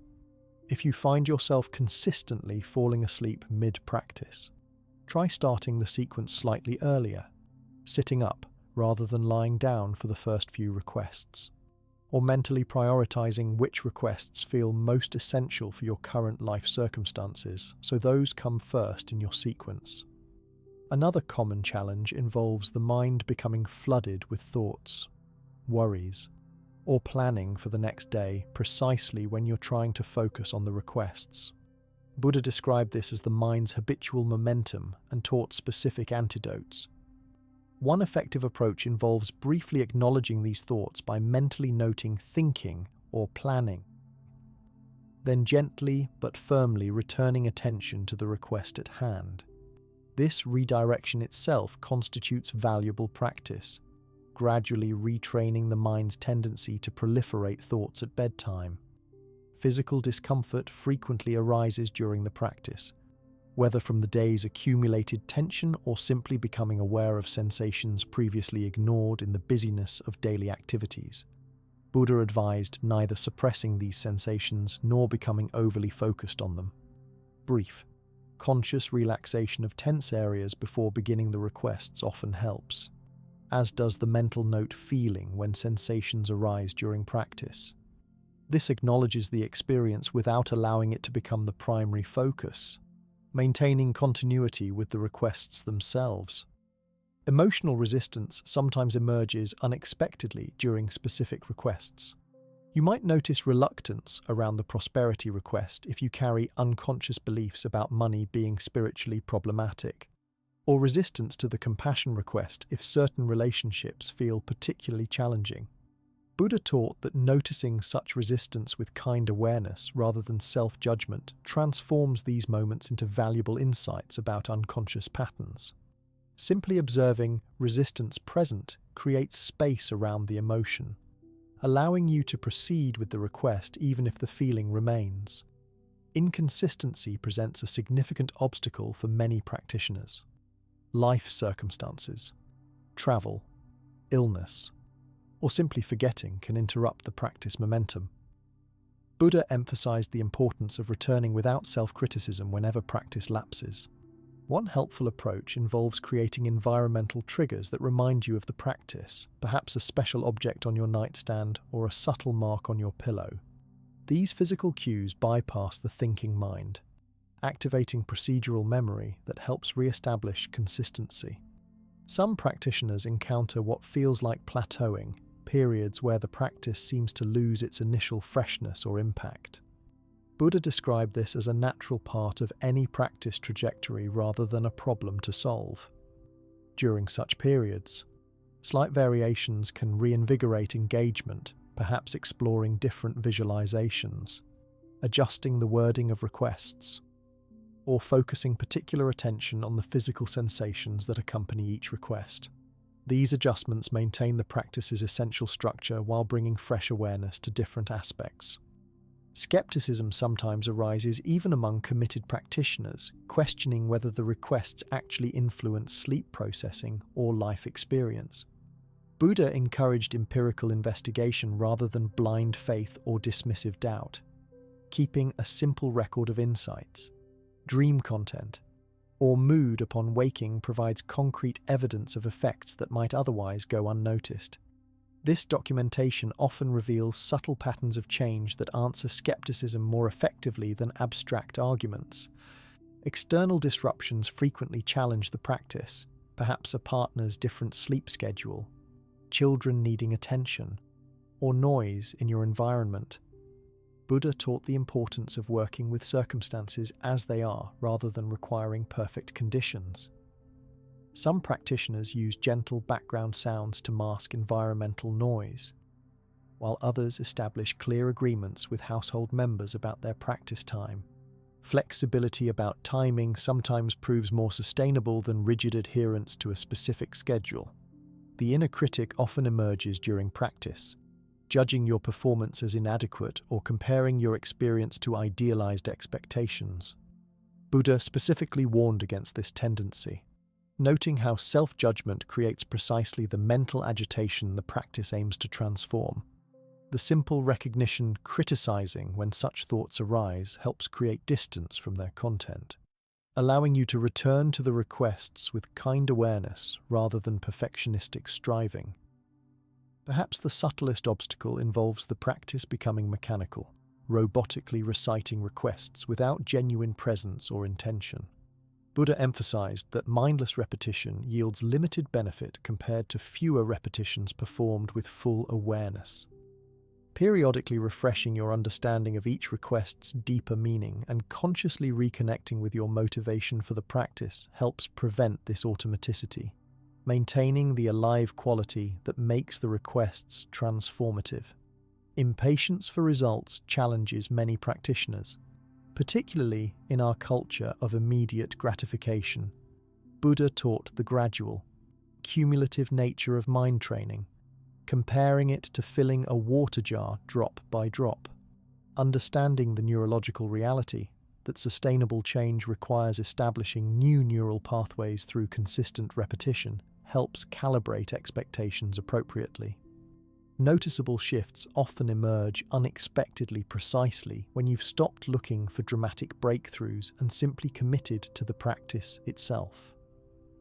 Environmental distractions from electronic devices present a modern obstacle Buddha couldn't have anticipated but would certainly have addressed.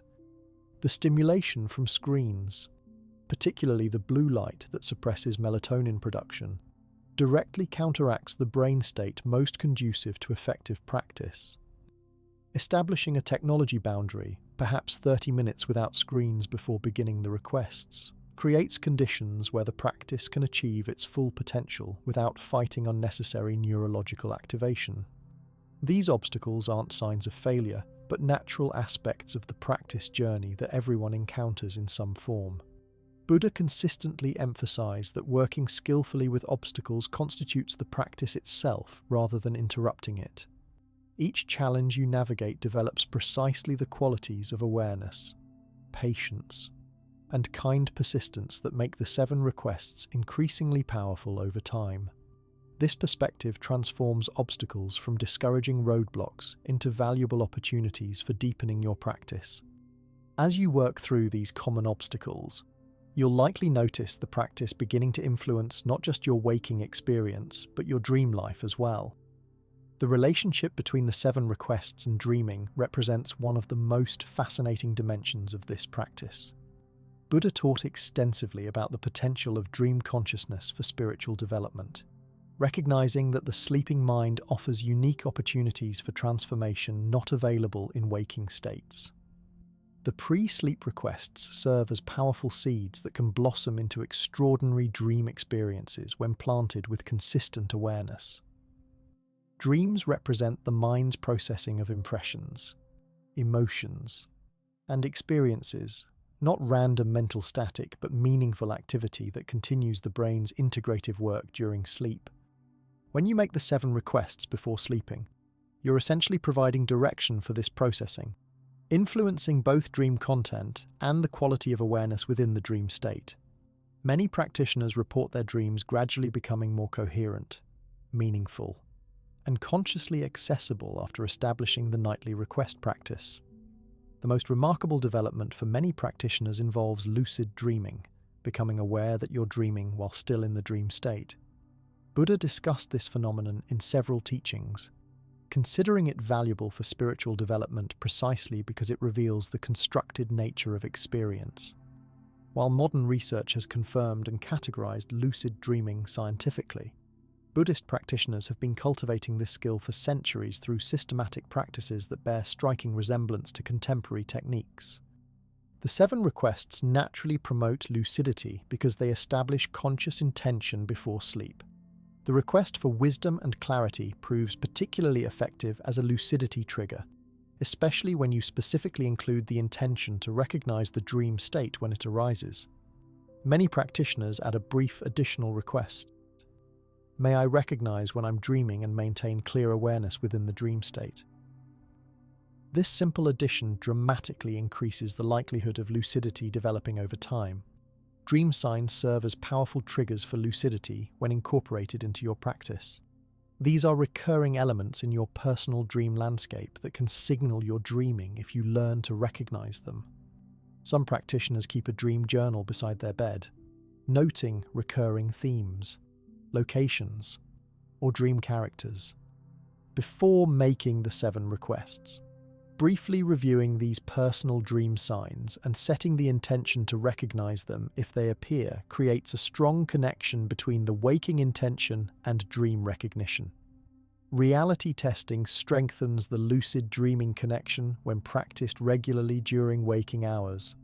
These simple checks, like looking at your hands, reading text twice to see if it changes, or questioning whether you're dreaming right now, become habitual when performed consistently throughout the day. Buddha taught the principle that habits of mind continue across states of consciousness. These waking reality checks eventually appear spontaneously in dreams, often triggering the crucial moment of lucidity. Once lucidity develops, the content of the 7 requests provides perfect direction for constructive dream activity, rather than using dream control for mere entertainment or wish fulfillment. Buddhist dream yoga focuses on specific transformative practices within the dream state. The compassion request might manifest as encountering and extending kindness toward challenging figures in your dreams. The wisdom request might appear as directly questioning the nature of dream reality while experiencing it. The healing request could involve visualizing restoration of specific body areas within the dream. Dream practices hold special potential because certain mental limitations relax during dreaming. The inner critic often diminishes, creative solutions arise more freely, and emotional patterns can be worked with more directly than in waking states. Buddha recognized that this flexibility makes dream consciousness an exceptional laboratory for transformation. The 7 requests provide ideal content for this laboratory, directing dream awareness toward meaningful development rather than random content. Certain dreams hold particular significance in Buddhist practice, what might be called teaching dreams, where guidance or insights appear in symbolic or direct form. The requests for wisdom and purpose especially tend to activate such dreams. Many practitioners report encountering teacher figures, receiving specific instructions, or experiencing symbolic scenarios that provide unexpected clarity about life questions. Recording these dreams immediately upon waking preserves insights that might otherwise fade quickly as the waking mind reasserts its ordinary patterns. The transition from dreaming to waking consciousness represents another powerful opportunity. Buddha taught the importance of maintaining continuity of awareness across different states. Some practitioners add a brief intention to their nightly requests. May I recall my dreams clearly and carry their wisdom into waking life. This intention activates the hippocampus to prioritize dream memory consolidation, significantly improving recall. The few moments just after waking, before full engagement with daily activities, provide an ideal window for retrieving dream content that might otherwise remain inaccessible. Nightmare transformation represents one of the most practical benefits of combining the requests with dream awareness. Buddha taught that disturbing dreams provide opportunities to work directly with fear and other challenging emotions in a context where their consequences are minimized. The peace and compassion requests in particular help establish the stable awareness necessary to remain present rather than reacting habitually when difficult dream content arises. Many practitioners report that recurring nightmares either resolve completely or transform into meaningful, though still intense, experiences. For those who rarely remember dreams, certain modifications to the request practice can help. Placing greater emphasis on the wisdom request while specifically asking for dream recall often proves effective. Additionally, briefly waking during the night, either naturally or with a gentle alarm set for 6 hours after falling asleep, creates windows when dream memory is more accessible. Even brief notes during these awakenings significantly increase overall recall, gradually strengthening the connection between waking consciousness and dream experience. The relationship between the requests and dreaming creates a virtuous cycle where each enhances the other. The requests provide meaningful content and direction for dreams, while dream experiences offer feedback and deeper processing of the qualities you've requested. This mutual reinforcement accelerates the overall transformation these practices initiate. Many long-term practitioners report that this integration of intentional requests with dream awareness creates comprehensive change more rapidly than either practice alone. The potential of dream practice extends beyond individual development to interpersonal healing and connection. Some advanced practitioners focus specifically on the compassion request with the intention of encountering specific people within the dream state, while not involving actual visitation of others' dreams. This practice develops genuine compassion by working with our mental representations of others in the laboratory of dream consciousness. Many report that relationships improve tangibly following such dream work, as our waking interactions are influenced by the internal shifts that occur during these dream encounters. While dream practice offers a powerful dimension to our nightly request ritual, there's a fundamental element that significantly amplifies the effectiveness of all 7 requests: gratitude. This quality serves as a catalyst that transforms the entire practice from a mere asking exercise into a profound exchange with the universe. Buddha recognized gratitude not just as a pleasant emotion, but as a powerful state of consciousness that fundamentally alters how we receive and process experience.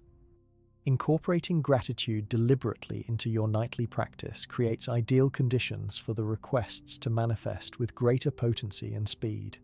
Gratitude works so effectively because it directly counters the brain's negativity bias, our evolutionary tendency to focus on problems, threats, and lacks rather than on what's working well.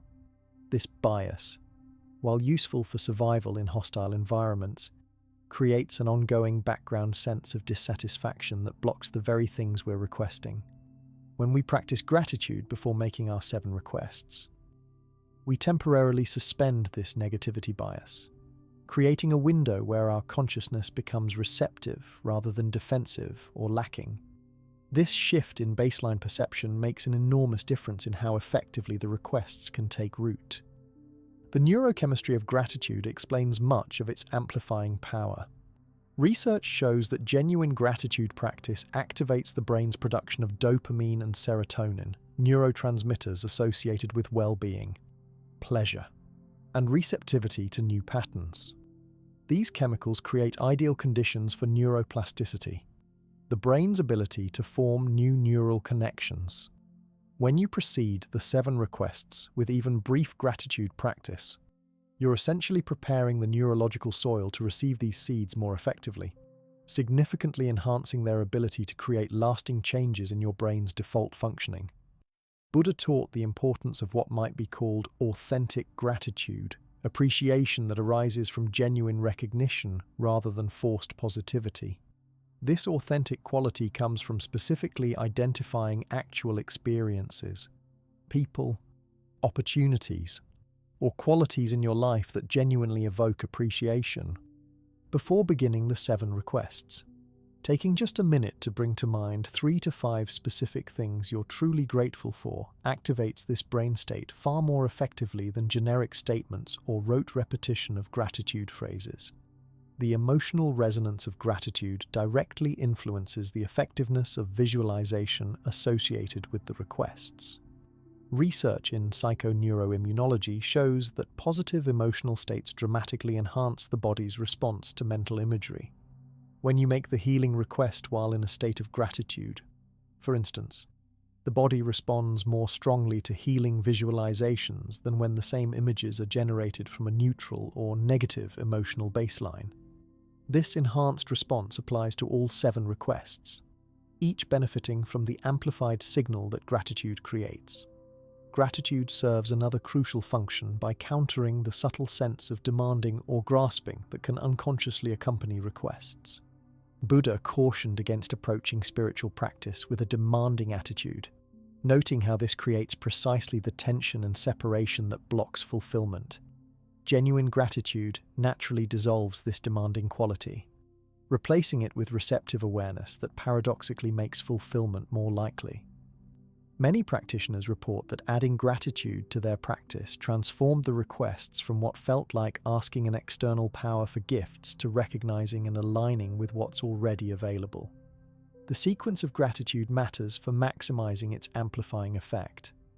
Most practitioners find greatest benefit from a specific structure, beginning with gratitude for what already exists, then making the 7 requests, and finally, expressing gratitude in advance for their fulfillment as if already complete. This creates a container of appreciation that surrounds the requests themselves, establishing the precise consciousness that allows them to manifest most effectively. Buddha taught the importance of creating proper conditions for any quality to emerge. This gratitude sandwich creates ideal conditions for the requests to flourish. Gratitude particularly enhances the 5th request for prosperity and abundance because it directly counteracts the scarcity mindset that blocks material flow. When we're genuinely thankful for what we already have, even if it seems insufficient by some external standard, we interrupt the mental pattern of not enough that perpetuates limitation. Many practitioners report that adding specific gratitude for their current resources before making the prosperity request led to unexpected opportunities, solutions to financial challenges, or simply greater satisfaction with existing circumstances, all forms of abundance that might have remained unavailable without the gratitude component.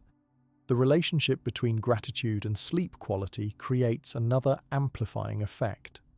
Research shows that people who practice gratitude before sleeping experience improved sleep quality, falling asleep faster and enjoying deeper rest throughout the night.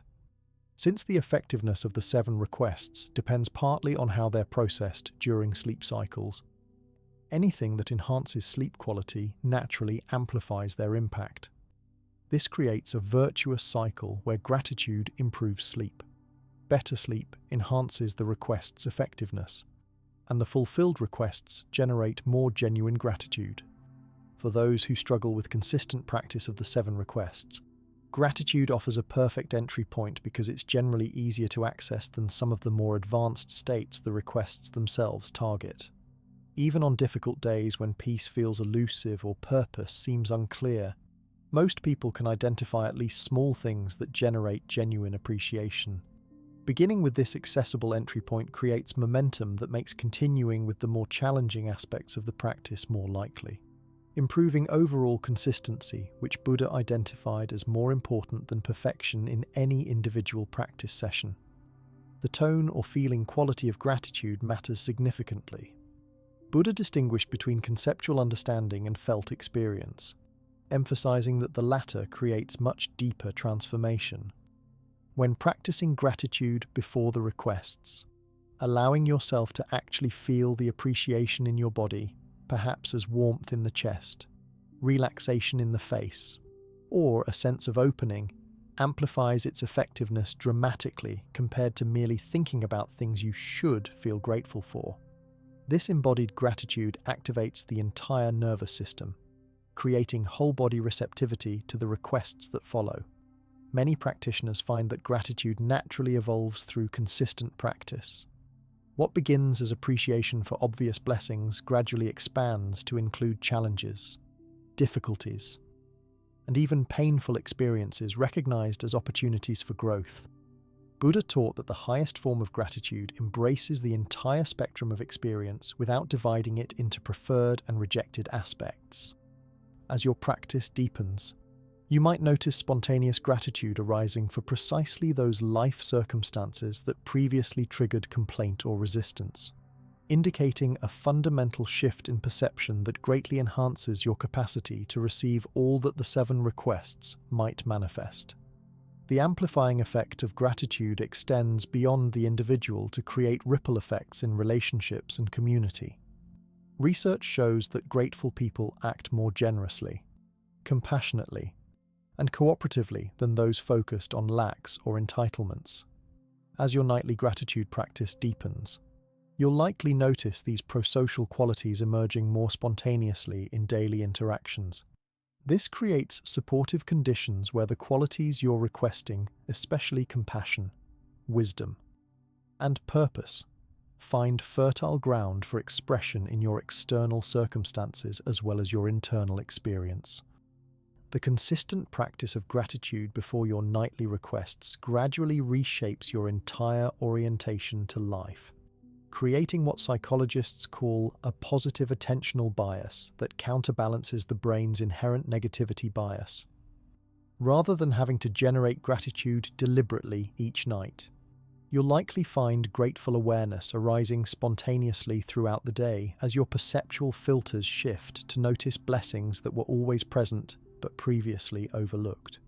This ongoing grateful awareness creates continuous receptivity to the qualities you're requesting, accelerating their manifestation beyond the specific sleep period to encompass your entire lived experience.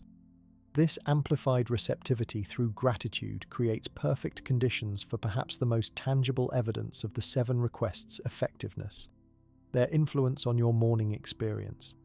While the requests work throughout the night during various sleep cycles, their effects become most noticeable during the transition from sleep to wakefulness and in the first hours of your day. Buddha recognized the dawn period as spiritually significant, teaching specific practices to maintain awareness during this transition when consciousness naturally shifts between different operating modes. The most immediately noticeable morning effect for many practitioners involves the quality of waking itself. Rather than being jarred into consciousness by an alarm or waking with immediate worry or planning mode activated, those who practice the requests consistently often report gradually shifting toward a more natural, peaceful awakening. This subtle but significant change reflects how the requests, particularly the peace request, continue influencing brain activity throughout the night, creating a different neurological baseline that persists into waking consciousness. Dream recall typically increases as another morning effect of the 7 request practice, because the pre-sleep requests activate intentional awareness that continues processing during sleep. The bridge between sleeping and waking consciousness strengthens over time, Many practitioners report waking with clearer memory of dreams, often containing symbolic or direct guidance related to the specific requests they've been making. Keeping a simple journal by your bed helps capture these insights during the first moments of waking, when dream content remains most accessible before being overwritten by the day's activities. The emotional tone upon waking provides perhaps the clearest evidence of the request's effectiveness. Buddha taught that the mind naturally amplifies whatever qualities were present as seeds before sleep. Practitioners consistently report waking with precisely the qualities they've been requesting: more peace after emphasizing the first request, increased physical vitality following focus on the second, enhanced clarity when prioritizing the third, and so on. This emotional carryover demonstrates how the brain processes and integrates these intentions during sleep cycles, delivering their fruits upon returning to wakefulness. Physical sensations upon waking often reflect the request's influence, particularly following emphasis on the healing request. Many practitioners notice subtle changes in body sensation, less stiffness, improved breathing, greater overall comfort, or specific improvement in areas that were previously problematic. These changes make perfect sense given what we now know about the body's intensive repair and regeneration processes during sleep. The healing request essentially provides a blueprint that guides these natural processes more effectively, with results becoming tangible upon waking. Cognitive clarity represents another common morning effect, especially following emphasis on the wisdom request. Many practitioners report waking with solutions to problems, creative insights, or clear direction about decisions that seemed confusing when they went to sleep. This phenomenon reflects how the sleeping brain continues processing information without the limitations of conscious analytical thinking, allowing connections and patterns to emerge that weren't accessible through deliberate effort. The pre-sleep request essentially provides direction for this natural processing, making its results available upon waking. The transition period between sleep and full wakefulness holds special potential for integrating the request's effects. Buddha taught the value of maintaining tranquil awareness during this liminal state rather than immediately jumping into activity or digital stimulation. Many practitioners find benefit in remaining quiet for 5 to 10 minutes upon first waking, simply noticing the quality of consciousness and any insights present before engaging with the day's demands. This brief pause allows full recognition and integration of the overnight processing triggered by the 7 requests. Morning rituals take on greater significance when connected with the nightly requests, creating a complete cycle rather than isolated practices. Simple actions like consciously feeling your feet on the floor when first standing, taking several deep breaths before checking devices, or spending a moment acknowledging the new day can be infused with awareness of the qualities requested the night before. Buddha taught the importance of continuity in practice. These small morning anchors maintain the thread of intentional awareness across the sleeping-waking transition. The practical decisions of early morning often reflect the influence of the nightly requests, particularly those for wisdom, purpose, and prosperity. Many practitioners report making different choices about how to use morning time, what to prioritize during the day, or how to approach challenges after establishing the request practice. These shifts typically reflect greater alignment with deeper values rather than habitual patterns or external pressures. The requests essentially help clarify internal guidance systems that then influence practical choices upon waking. Physical energy levels throughout the morning provide tangible evidence of the request's effectiveness, especially the vitality and prosperity requests.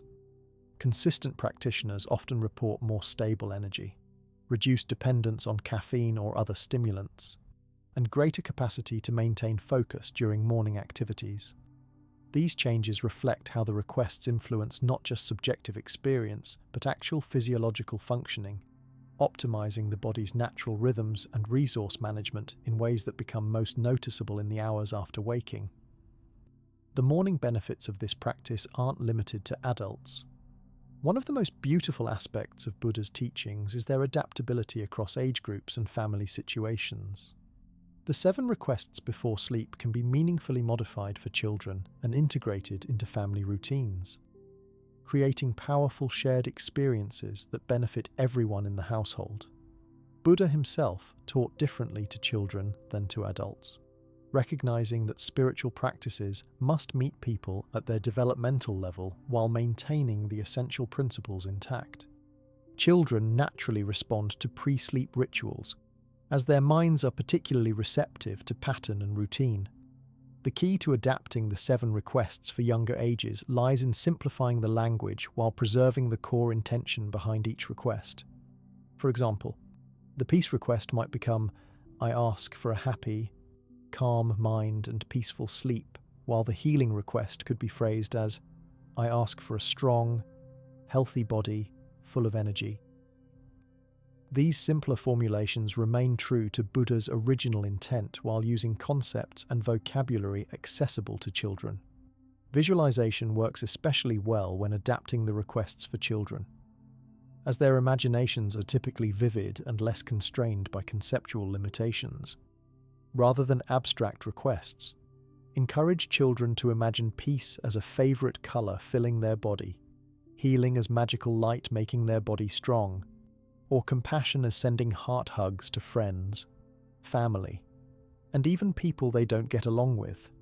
These concrete visualizations engage children's natural imaginative capacity while directing it toward the same transformative qualities adults work with in more abstract forms. Parents often notice that children take to these practices with surprising readiness, often showing fewer resistances than adults. This aligns with Buddha's observation that children's minds typically have fewer fixed concepts and habitual patterns to overcome. Many parents report being touched by the natural wisdom and compassion that emerges when children engage with even simplified versions of these requests. One mother described being moved to tears when her 6-year-old spontaneously added, "And may all the sad kids in the world feel better too," to his nightly healing request. The timing and structure need particular adaptation for children.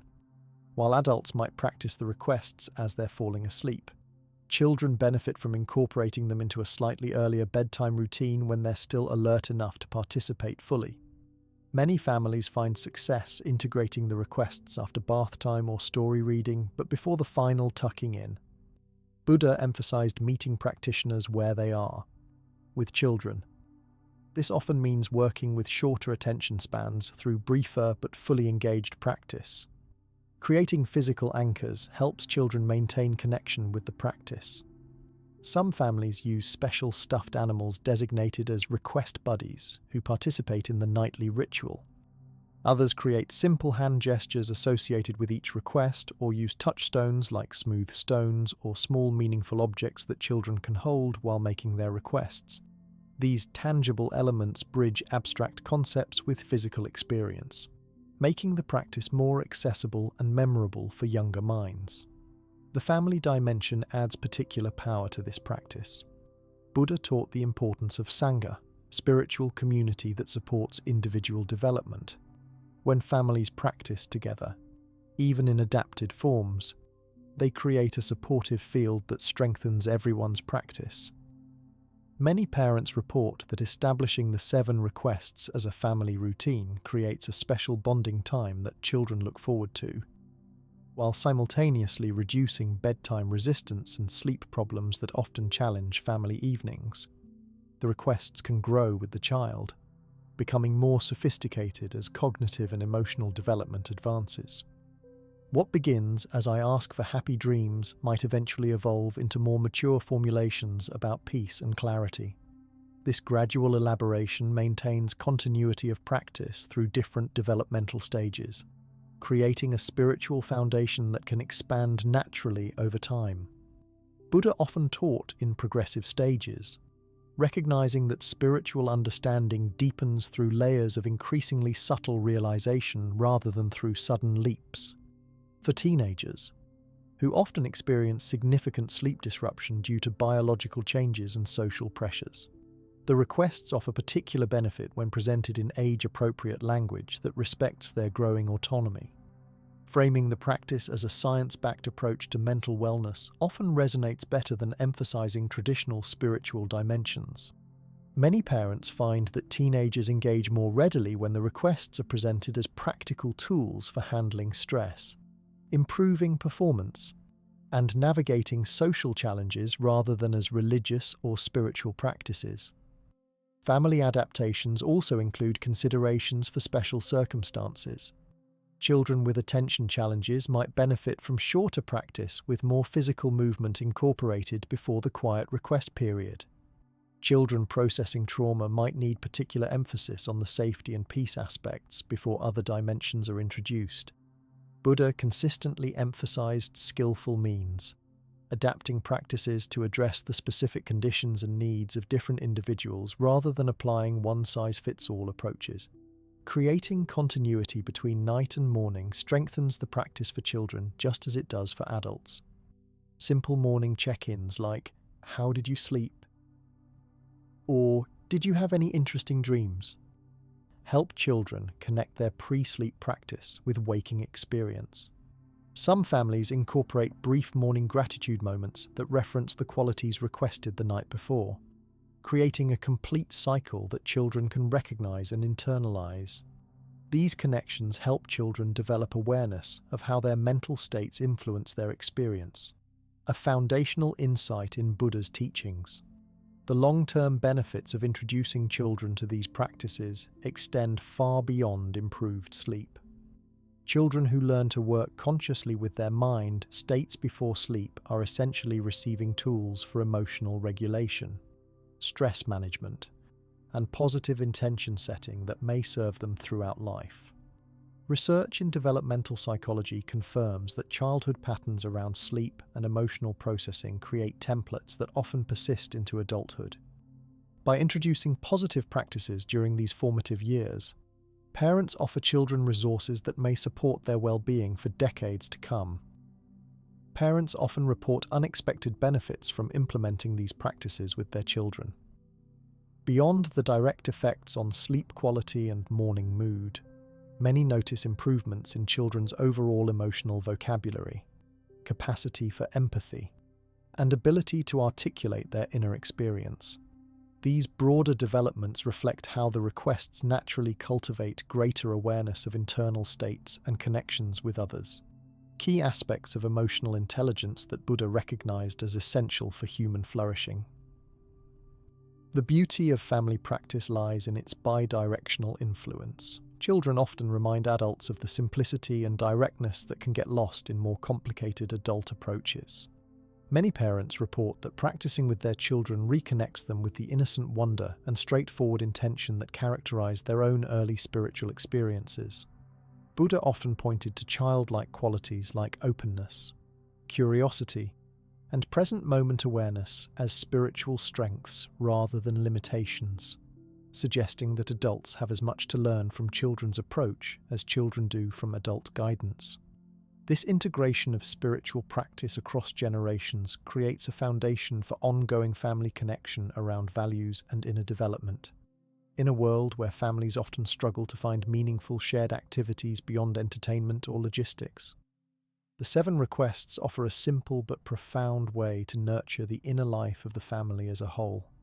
Many parents describe the practice as becoming a touchstone that family members return to even during challenging periods, providing continuity of connection through life's inevitable changes.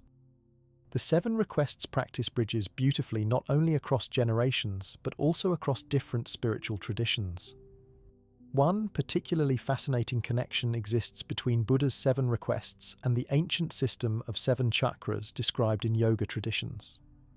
Though arising from different cultural contexts, these systems show remarkable parallels that suggest they may be addressing the same underlying aspects of human experience through different conceptual frameworks. Understanding these connections can enrich your practice regardless of your primary spiritual orientation.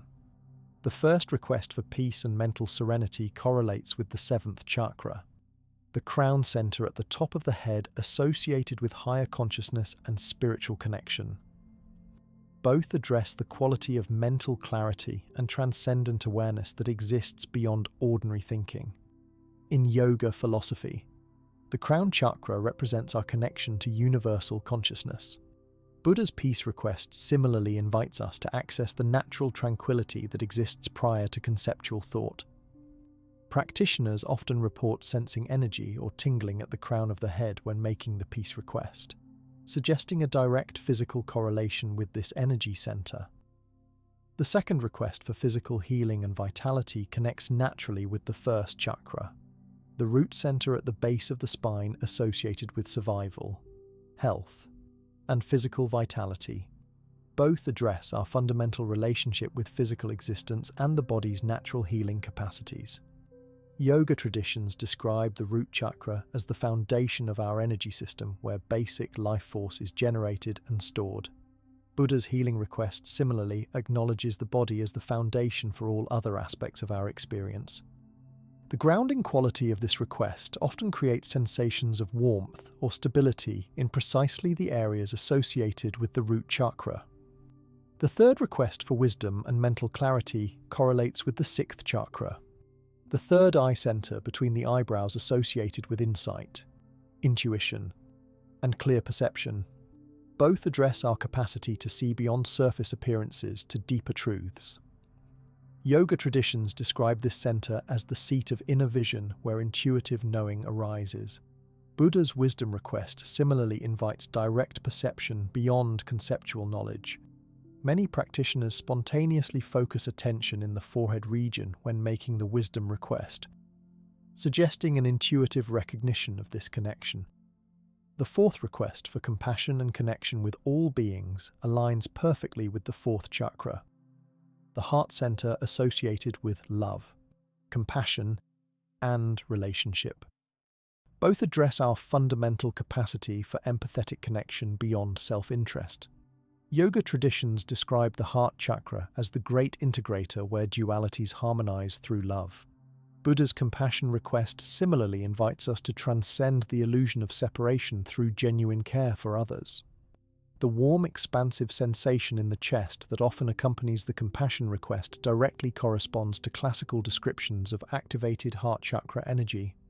The fifth request for prosperity and abundance correlates with the third chakra, the solar plexus center associated with personal power, confidence, and manifestation abilities. Both address our relationship with energy, resources, and our capacity to affect the world. Yoga traditions describe this center as the seat of willpower and manifestation. Buddha's prosperity request similarly acknowledges our legitimate need for sufficient resources to support beneficial activity. The sense of confidence and capability that often follows this request reflects the empowered quality associated with a balanced third chakra. The sixth request for purpose and alignment with Dharma connects naturally with the fifth chakra, the throat center associated with expression, creativity, and authentic voice. Both address how we manifest our unique contributions in the world. Yoga traditions describe this center as the place where inner truth becomes expressed outwardly. Buddha's purpose request similarly invites clarity about our particular path and how to communicate it effectively. Many practitioners notice sensations of opening or energy in the throat region when working with purpose, reflecting this energetic correspondence. The seventh request for liberation and spiritual transcendence correlates beautifully with the second chakra, the sacral center associated with flow, transformation, and release of limitations. Though this might seem counterintuitive since we typically think of liberation as an upward movement, both actually address our capacity to release fixed patterns and flow with life's constant changes. Yoga traditions describe this center as the seat of adaptability and transformation. Buddha's liberation request similarly invites release from rigid constructs that create suffering. The sense of fluidity and freedom that accompanies this request reflects the flowing quality of balanced sacral energy. This integration of the seven requests with the chakra system isn't about forcing one tradition into another's framework, but recognizing how different wisdom traditions have mapped the same territory of human experience using different languages and symbols. Buddha himself was known for his pragmatic approach, caring more about effective practice than rigid adherence to any particular conceptual system. Understanding these correlations can enhance your practice by providing additional dimensions of awareness about how the requests might be working with your entire mind-body system. Many practitioners find it helpful to incorporate awareness of the corresponding chakra regions when making each request. This doesn't require extensive knowledge of yoga philosophy. Simply bringing attention to the associated body area while making each request often deepens its impact. For instance, lightly touching the center of your chest while making the compassion request or bringing awareness to the crown of your head during the peace request creates a more integrated mind-body experience that enhances the request's effectiveness. The chakra system also offers insight into potential imbalances or resistances you might encounter with particular requests. If you consistently find one request more challenging or less resonant than others, exploring the qualities of the corresponding chakra might provide clues about underlying patterns.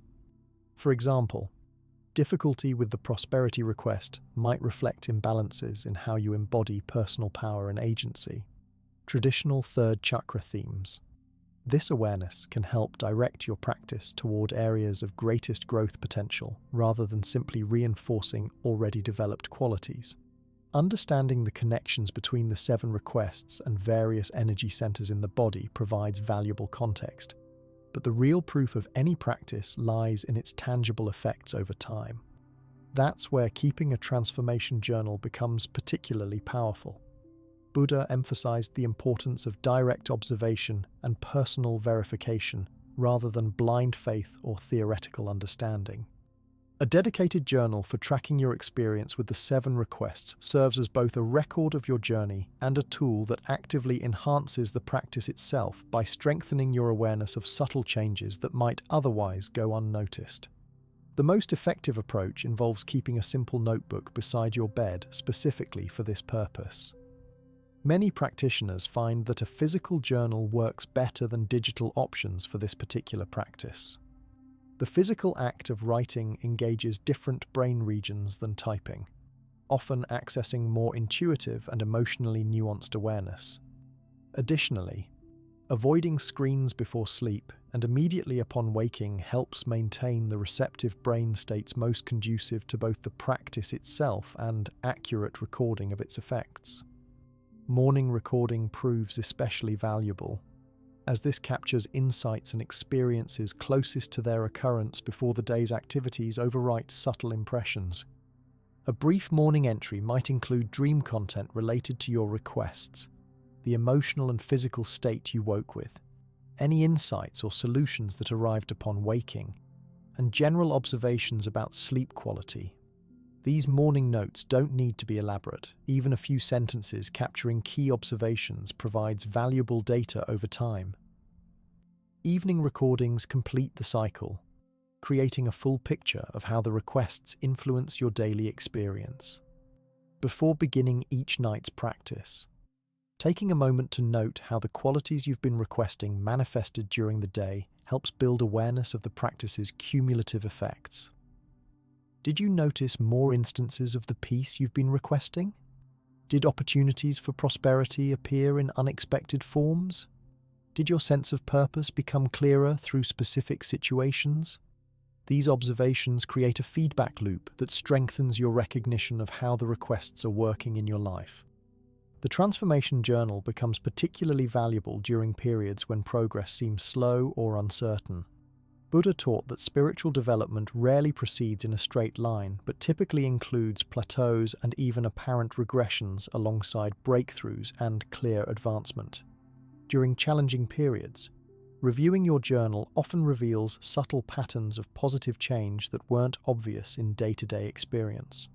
This perspective can provide motivation to continue when immediate results seem lacking. Many practitioners discover surprising patterns only after several weeks or months of consistent journaling. You might notice that the prosperity request manifests most strongly 2 or 3 days after focused practice, or that dream guidance related to purpose tends to come during certain moon phases or days of the week. Physical healing might progress in cycles rather than linearly. These patterns often remain invisible without the documented record that allows you to connect dots across time spans longer than our typical attention can track. The journal also helps identify which requests currently hold the most transformative potential for you. If your entries consistently show significant shifts following emphasis on a particular request, this suggests an area where your consciousness is especially ready for growth. Similarly, requests that consistently produce little recorded effect might indicate areas where additional preparation or different approaches might be needed. Buddha taught the importance of working with the grain of our current conditions rather than forcing development in resistant areas. Emotional tracking in your journal provides especially valuable data.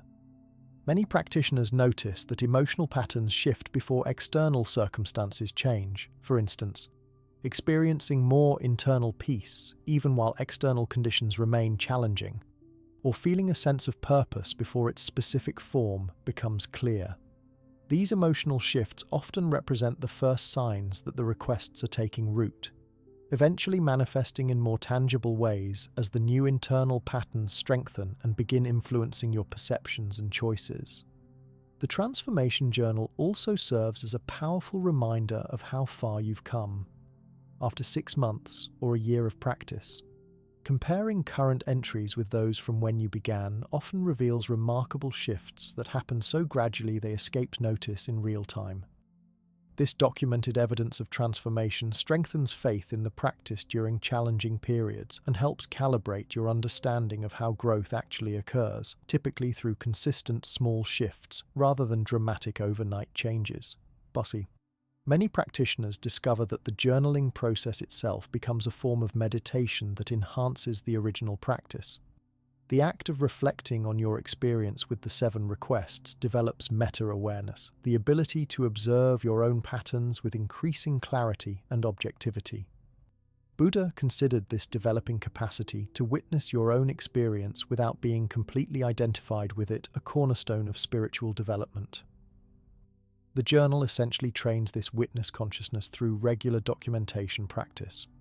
The language you use in your journal entries reveals much about your relationship with the practice. Notice whether your entries focus primarily on what's lacking or missing versus what's emerging and developing. Are you documenting primarily from a place of judgment and evaluation, or from curious observation?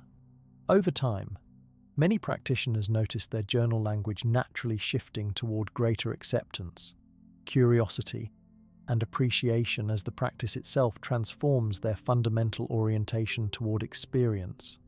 Reviewing your journal periodically with specific questions in mind can yield valuable insights.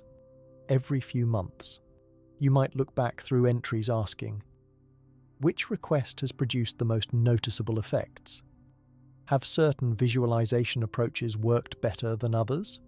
Does the practice seem more effective during particular life circumstances or seasons? These periodic reviews help refine your approach, allowing you to adapt the practice based on documented experience rather than assumptions or theories about what should work best. Some practitioners find benefit in occasionally sharing journal insights with trusted friends or spiritual companions. Buddha emphasized the value of spiritual friendship and community for reflecting back our growth in ways we might not recognize ourselves. A compassionate outside perspective can sometimes identify patterns of transformation that remain invisible to us due to our habitual self-perception. This sharing also helps integrate insights from the private practice into your wider life and relationships. While consistent journaling provides cumulative benefits, even sporadic documentation proves valuable compared to no recording at all. Buddha taught pragmatic adaptation to real-life circumstances rather than perfectionism that leads to abandoning practices when ideals can't be met. If regular daily entries aren't sustainable in your current life situation, even weekly summaries or entries focused only on significant shifts maintain the essential continuity of attention that makes the journal a valuable complement to the 7 requests themselves. As your practice of the 7 requests deepens through careful observation and documentation, you may naturally become curious about how this approach relates to other spiritual practices you're engaged with or interested in exploring. One of the most beautiful aspects of Buddha's teaching approach was his pragmatic emphasis on what works rather than dogmatic adherence to any single method. The 7 requests before sleep can be harmoniously integrated with diverse spiritual practices from various traditions, creating synergistic effects that honor both the integrity of each approach and your unique spiritual path. Prayer practitioners from theistic traditions often find the 7 requests blend seamlessly with their existing practice, rather than seeing the requests as separate from prayer. They can be understood as specific areas of focus within the broader context of communication with the divine. Many practitioners from Christian, Jewish, Muslim, Hindu, or other theistic backgrounds simply address the requests to their conception of God, Allah, Brahman, Dot, or other divine reality rather than to the universe. The specificity of the 7 areas brings helpful focus to prayer practice, while the devotional context of prayer adds depth and surrender to the requests. Meditation practitioners discover natural complementarity between their sitting practice and the 7 requests. The mental stability and present moment awareness developed during meditation creates ideal conditions for making the requests with clear intention and minimal distraction. Conversely, the specific content of the requests helps direct the general awareness cultivated in meditation toward particular life areas where transformation is desired. Many practitioners find benefit in a simple sequence of meditation first to establish quality of mind, followed by the 7 requests to direct that quality toward specific dimensions of well-being. Those practicing manifestation techniques or law of attraction approaches find the 7 requests provide balanced, holistic structure to their practice, rather than focusing primarily on material aims or specific outcomes. The 7 requests address the full spectrum of human flourishing, including internal states and spiritual dimensions often overlooked in some manifestation teachings. This comprehensive approach helps prevent the potential pitfalls of manifestation work, such as achieving external goals that don't bring genuine fulfillment or focusing on personal gain at the expense of wider well-being. Energy healing practitioners from traditions like Reiki, Qigong, or various hands-on healing modalities find the requests create excellent focus for their practice. Each request can be paired with attention to the corresponding body region or energy center, creating a complete system for daily energy maintenance. The requests provide specific intention that guides the more general energy awareness, while the somatic focus of energy practices helps ground the requests in embodied experience rather than remaining abstract concepts. Practitioners of ancestral or indigenous traditions often integrate the 7 requests with their existing practices of honoring ancestors, spirits, or natural forces. The requests can be offered alongside traditional offerings or ceremonies, creating bridges between ancient wisdom and contemporary application. Many indigenous traditions already contain dream practices and recognize the special potency of the transition to sleep, making the timing of the 7 requests align perfectly with these established approaches to working with consciousness. Those engaged in psychological or shadow work find the 7 requests complement their healing journey by activating positive qualities alongside the important work of addressing wounds and limitations. The requests for peace, healing, and compassion particularly support the integration of psychological material that emerges through therapy or self-inquiry. Many practitioners report that combining psychological work with the 7 requests creates a more balanced approach that includes both healing what's wounded and actively cultivating desired states, rather than focusing exclusively on problems. Creative practitioners in arts, music, writing, or other expressive fields often find the 7 requests, particularly those for wisdom, purpose, and prosperity, dramatically enhance their creative process. Making these requests before sleep frequently results in waking with fresh ideas, solutions to creative blocks, or new directions for projects. The receptivity cultivated through the requests creates ideal conditions for inspiration to arise, while the structure of 7 specific areas helps organize and direct creative energy that might otherwise remain diffuse or unfocused. Physical disciplines like yoga, martial arts, dance, or athletics blend beautifully with the 7 requests. The second request for healing and vitality particularly supports physical practice, while the body awareness developed through movement disciplines creates greater sensitivity to the subtle effects of all 7 requests. Many practitioners find that adding the requests to their existing physical discipline creates a more integrated mind-body-spirit approach that enhances both the physical technique and its deeper transformative potential. Those practicing earth-based spirituality or nature connection find the 7 requests help bridge inner work with ecological awareness. The requests for compassion, purpose, and liberation particularly support expanding identity beyond the individual self to include wider circles of life. Many practitioners adapt the language of the requests to explicitly include other species and ecological systems, creating practice that nourishes both personal well-being and environmental consciousness simultaneously. Perhaps most importantly, integrating the 7 requests with diverse spiritual practices honors the fundamental truth that genuine spirituality transcends any single tradition or technique. Buddha consistently emphasized skillful means over dogmatic adherence to any particular method. The 7 requests offer a flexible framework that can adapt to your existing spiritual orientation while providing specific focus areas that address universal human needs and aspirations. This integrative approach allows you to create a spiritual practice that honors both timeless wisdom and your unique journey, working with the particular combination of practices that best supports your current life circumstances and deepest values.